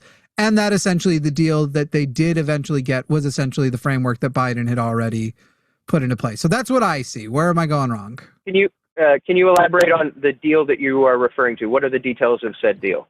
The ceasefire that we're talking about, the whole right. You guys are going to return the bodies. We're going to stop attacking. We're going to have a very limited, but we're going to pretend that we're going to do a humanitarian thing after the fact. The specific deal to which I'm referring would be that ceasefire deal. And you're under the impression that a ceasefire that had the return of all of the hostages was on the table and not Correct. Done during the Biden administration? The Biden administration was working on it. I do not know this to be true. The Biden administration was working on it, negotiating it, and they were describing it at the time that they were days away from accomplishing that deal. Then Netanyahu goes to Mar-a-Lago.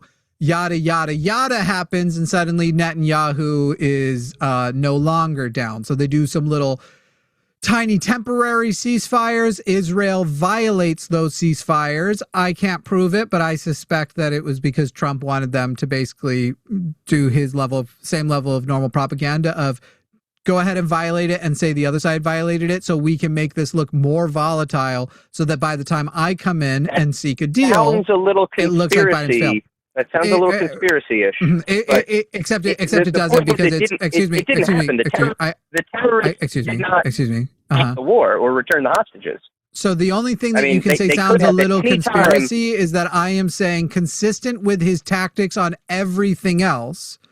You had a very similar thing happen happened with the border policy, where he also nuked a border bill. We know that this happened, and then sought to make things look worse by collaborating with people like Greg Abbott. So then when he eventually came into office and actually got a lesser deal than Biden was getting from the Republican drafted bill that they were ready to pass, that it would make it look better. So when you say conspiracy, what you mean is all the pieces are there, but making the connection, the clear connection between that Trump and Abbott were conspiring together on the immigration front, hence all the barbed wire in the river and all that stuff. That's far easier to demonstrate than after nuking the deal with Netanyahu, which did happen. It's harder to demonstrate that conversation continued and more of the violations of the ceasefire that were then blamed on Gaza that didn't happen happened to his knowledge. That's basically the only place the conspiracy comes in.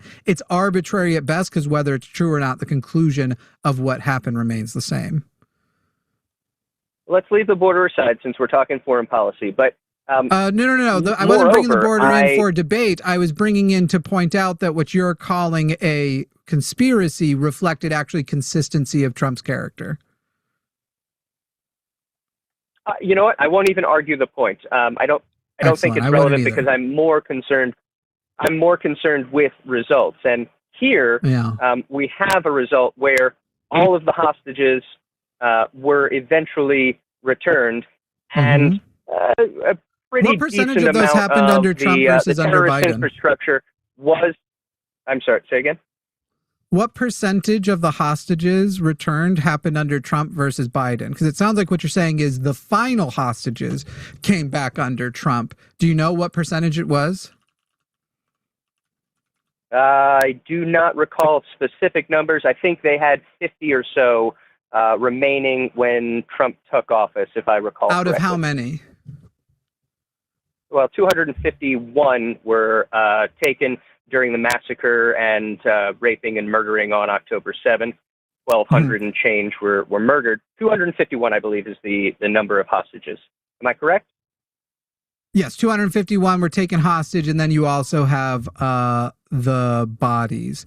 And so I just want to make sure that we're framing it correctly, because the way one of them could have been released at any point if those terrorists oh my God, the crash out. Hey, decided to.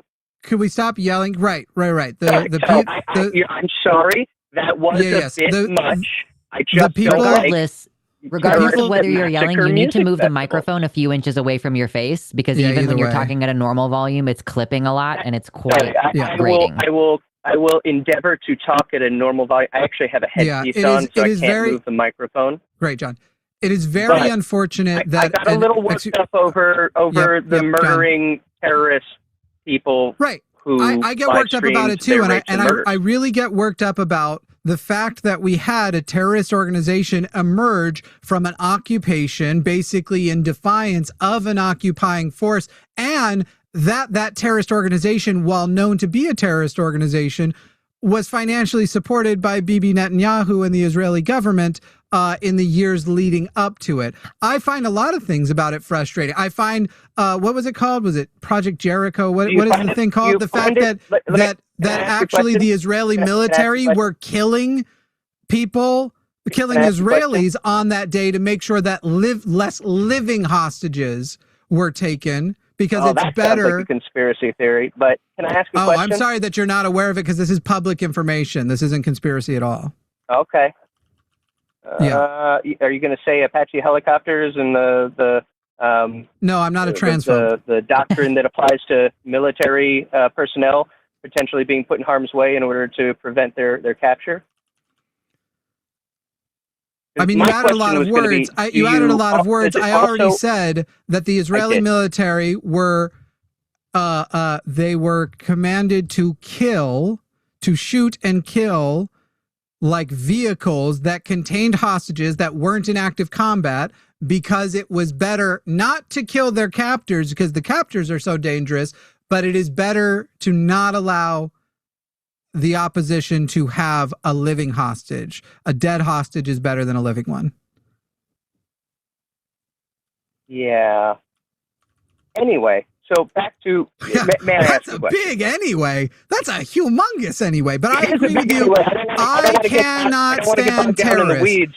I can't stand terrorists. I can't stand the terrorists that affected civilians on October 8th or the terrorist occupying force that Israel has turned out to be. I don't like any of the terrorists either of those. Let me ask you a question. May I ask you a question? Mm-hmm. Does it also gall you that Hamas was the democratically elected government of Gaza, and then when? Wasn't it like 20 years ago? Yeah, 20 years prior. Yeah, 2005. It turns out that electing a terrorist organization to be your government is a bad idea. Okay, so here's the thing. Isn't like 50%? Hold on, John. Isn't like 50% of the population in Gaza children right now? Like people under the age of 18 who were literally not alive and therefore couldn't have voted. Oh my God, John. Oh my God. Who couldn't have possibly voted for that government. So like a whole bunch of disproportionate like punishment being imposed on people who had no control over their governance system. Hey, John, let's say that Iran took over America tomorrow. Wouldn't it have been nice if their parents who did vote thought about the futures of their children when electing a terrorist organization to be their government? Hey, John. Hey, John. Let's say Iran were called collective punishment. Let's say Iran invaded and took over America tomorrow. Excuse me, John. My question isn't finished. Hey, John, my question isn't finished. Let's say that Iran were to. Okay, Iran. Let's say Iran tomorrow were to invade America and take over, but still allowed us to hold elections as part of like trying to pretend they weren't occupying us, but they were occupying us. And we elected a group of people who ultimately plan to violently try and take back America. That would make us terrorists. And in your evaluation, that would be us electing terrorists, and the consequences might be us dead, right? No, it would only make us terrorists if we participated in and cheered when our elected government went out and massacred a music festival, killed a bunch of peacenik kids, including foreigners. Sorry, the elected government weren't actually a part of that attack. You're talking about a group of Hamas that wasn't a part of the organized government, but it's cute. And again, was the elected government of Gaza. I also have a problem with Hamas when they engage specifically civilians. Beyond that, violent resistance to an occupying force is what they were calling terrorism. They were calling terrorism. And so, to tell you the truth, if I was in that situation and the only group in America, as Iran has taken over, the only group shooting back at the people who killed my family and stole my home, also do some shit that I don't love, but it's to civilians, and it seems to not matter when American civilians are killed by Iran, you know, I might end up voting for the people that you would call terrorists too. It tends to be that when someone kills your family, you'll pretty much vote for the person who's shooting back at them. But elections have consequences, right, John? A little bit of terrorism justification. Tell me, how does raping foreign chicks forward Palestinian political agency? How does the raping of the foreign chicks do that? You know, it's really just like walk me through it. It's very interesting you're asking this question, and then earlier you're accusing me of conspiracies, since a lot of the rape accusations have been invalidated. You know what has been validated? You know what has been validated? John, hey John, since this is your problem and this is the place where you go, this makes, excuse me, John, since that's your problem, I'll just say any Hamas member who raped somebody. Obviously, what you did was terrible, and in a way, you made Hamas the bad guys by turning to those. Now, would you say the same thing about the IDF, since we have so much validated information that the IDF sexually assaulted and raped hostages? Yeah, they probably shouldn't have been sticking stuff up dudes' butts. Got it. So I would agree. They shouldn't have done that. Homophobia. Check. Yeah. Tick mark. Right. So I don't know basically, that's homophobia. I think you generally should best what you are whining about without permission. Best what you are whining about is also, that the you don't know my orientation.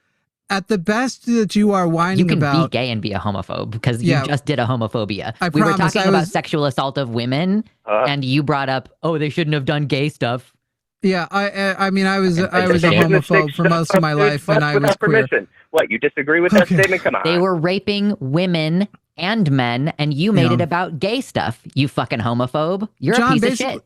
Basically, what you've established is that you take a moral stand. For many reasons, but that's only one of them. John, what I'm focused on is that you take a moral stand on behalf of Israel when you have now several times also acknowledged essentially that Israel is also a terrorist organization, but the terrorists you like are the ones that seemingly, I don't know, help out the Christians, not those Muslim ones. With respect, I have not acknowledged that Israel is a terrorist organization. Gotcha. So when you're talking about them murdering civilians, when you are acknowledging that they were an occupying force and that they are doing the same raping and sexual assault, I did not acknowledge the occupation aspect. Oh, got it. I thought you had, because I assumed you were morally consistent. From 2005 until I believe the entry during this war. Well, actually, the IDF completely withdrew. In fact, they took all of the Jews in Gaza out. I believe it was 2005. They were not occupying Gaza since then. And then Hamas was elected. And so since then, Gazans and Gazans, to be clear, they could freely just cross the border, right? They could freely travel and trade and cross the border. Occupation, actually, you know what?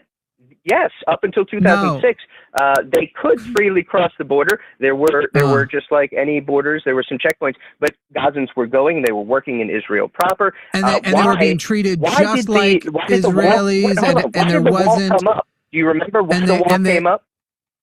Do you remember why? I think, John, I wonder if it's better to just let you keep explaining and talking, because exploding buses and stuff. I assure you, there's been lots of terrorism in the Israel-Gaza area. I'm just not sure that you're aware of all of it and which side perpetuated it. Were coming over and really interesting, because we are willing to acknowledge. We are willing to acknowledge. Oh my God, we are willing to acknowledge that there are bad actors on both sides of the situation, and you seem completely unwilling to acknowledge in a real earnest way that isn't flippant that Israel is at least as responsible as Hamas for and let's be clear, more. They're fucking disproportionately. They have the backing of the United States government. The Nakba was 80 fucking years ago. Yeah. There are people who were kicked out of generational homes so that they could put some Jewish people there. Like, the entire thing about the Palestine-Gaza situation is that a people group has been displaced and put in an open-air prison, and they're like the pagers exploding. Like, there's terrorist actions happening on the Israel side. And John, the thing is, the problem with you is that you are like trying to make it seem like the people who are throwing rocks are as bad as the people who are mowing down buildings with tanks. Yeah. I did mute John because John is incapable of allowing someone to speak. Yeah. Right. Allowing another person to talk. So we'll now unmute John. And John, it's 8:00, and I can't say that you're a person I feel the need to extend the show for. And I think you've done enough of our own work for us. So here's your final thoughts, John. Give it to us, and then we're getting out of here. All right. Gays can have gay pride parade in Israel, and you get killed for being gay in Gaza. Just tossing that out there. Sure. All right. So that was John. By the way, not true. Queers are not treated well in Israel, nor is the whole they're being executed in Gaza anything they've ever proved. They're usually referring to other Arab countries, but don't look to John to be able to tell Arabs apart, or Middle Eastern people apart, I should say, because they're not all Arab. And by the way, if it was true, I wouldn't then go, in that case, Israel should be able to keep murdering tens of thousands of children. Like, it's just a dumb like point that you're trying to end on of like, therefore the genocide's cool because some adults did some things that I don't like. Nobody's pretended. Oh, isn't it too bad for those kids that their parents voted for such and such? Like, dude, why do you think the population of Gaza is 50% children? It's because that entire generation of adults has been killed. Yeah, America's killed people for being queer too. Let's be so fucking clear. Yeah, let's be so fucking for real. And the conservatives are trying to go back to the days closer to that until we just go back to those days. What a silly thing to waste your final words on. I know, crazy. If I was almost done, I'd say something more deep, like vagina boob. It's not hard to beat the depth of John's points. That was pretty embarrassing. Did we get any new supers in that time? Let's find out. Last chance, people, to get the supers in. Next week, we're going to have a birthday design merch for my birthday. Yay. We're not going to tell you what it means. And we're going to do a little segment where the first person to guess what it means correctly will get one for free when calling in. It'll be a call-in thing. I'll send you the, I'll see if I've got it on here. I think I do. Yeah. I might go boy mode next week and just see what kind of crash outs we can get.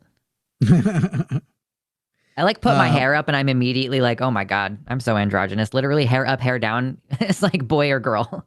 It's what changes. Yeah. Can't relate. I just am so clearly, no matter what I do, I just define masculinity. That's what people are always saying. It's just... You set the bar, you know? I'm just like the most cisgender man to ever exist. Pretty much everybody's trying to live it up to me. They're all a bunch of jealous betas. Let me go there, and then you're down here. Get them soups in right now. Somebody pay us to have taken that call. Come on, guys. 6 minutes to finally say, fine. Did you hear his acknowledgement that he lost that thing?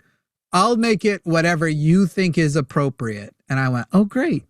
Because what I think is appropriate is your preference. And you could tell he was like, I did this. This was my fault. I lost. Yeah, I've walked right into this one. Oopsies. That was fun. This is a PNG. I don't know if it'll come with a white. Don't show it. Oh, Did it come with a white background, or can you not see it at all? Hold on one second. Let me get in there. Everybody wants to be my enemy. No, it came transparent background. Can you still make it out? Yeah, I can. That's the shirt design. Do you think you know what they stand for? The last line's easy. Last one's easy, yeah. I think I guessed what the middle one is. Yeah? Yeah. I'd have to think about the first one. Also, I have a headache because I haven't been wearing my glasses. I feel the first line maybe causes people to overthink, but we'll see. Anyway, Blanc says, zero reason to trust his knowledge on politics if he thinks your excellency is a pronoun. Yeah.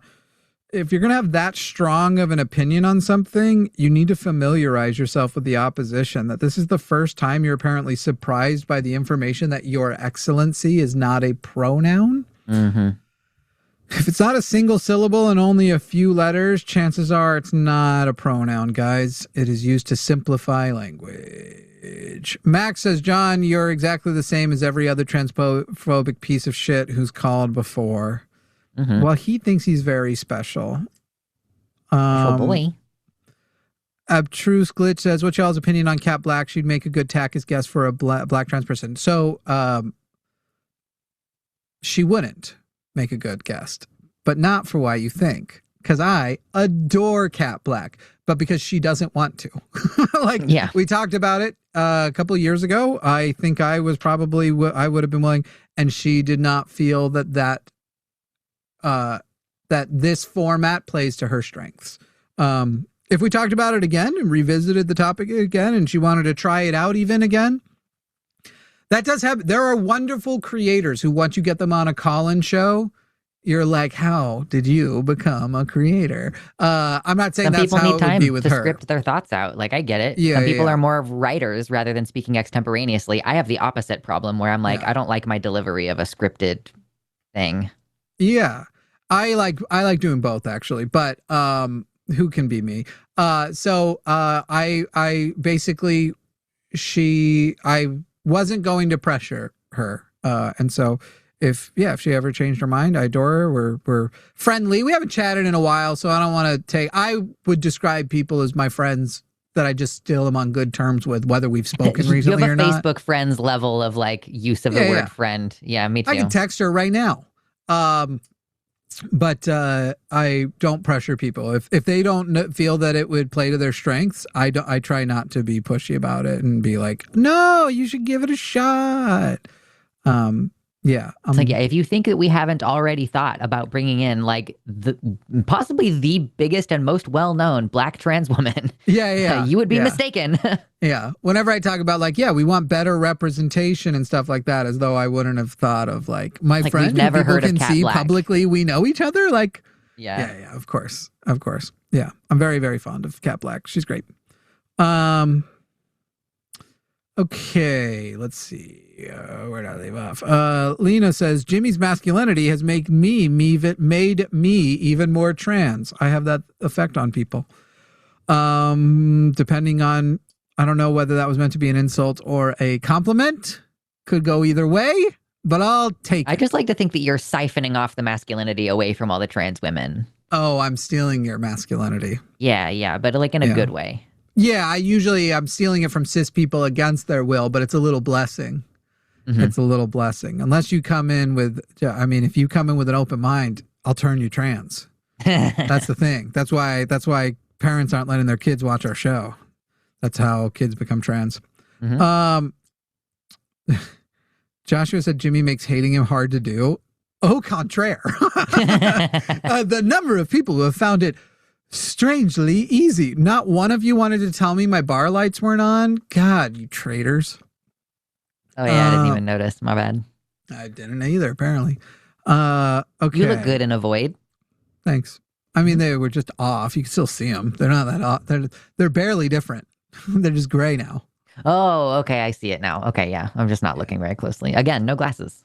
Yeah, they're colorful. That guy just turned them green. Yeah. Let's see. Nico Teardrop says, if I had $1 for every time some dipshit fantasized about my murder by theocrats, I wouldn't have to worry about my medical bills. Yeah, but it's inappropriate to think about what Republicans masturbate to while they fall asleep. And just fucking, I can only assume, by the way, it's so important to them, even though these are not things that actually affect their lives that much. I just don't want to think that much about what turns on a conservative. Kyun says, you absolutely are Jimmy, the cis king, whoever cissed Sicily.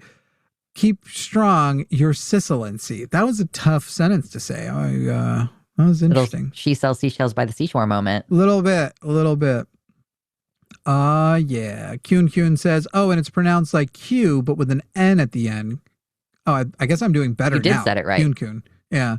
I was doing worse before. I think I said Kyun. But it is Kyun.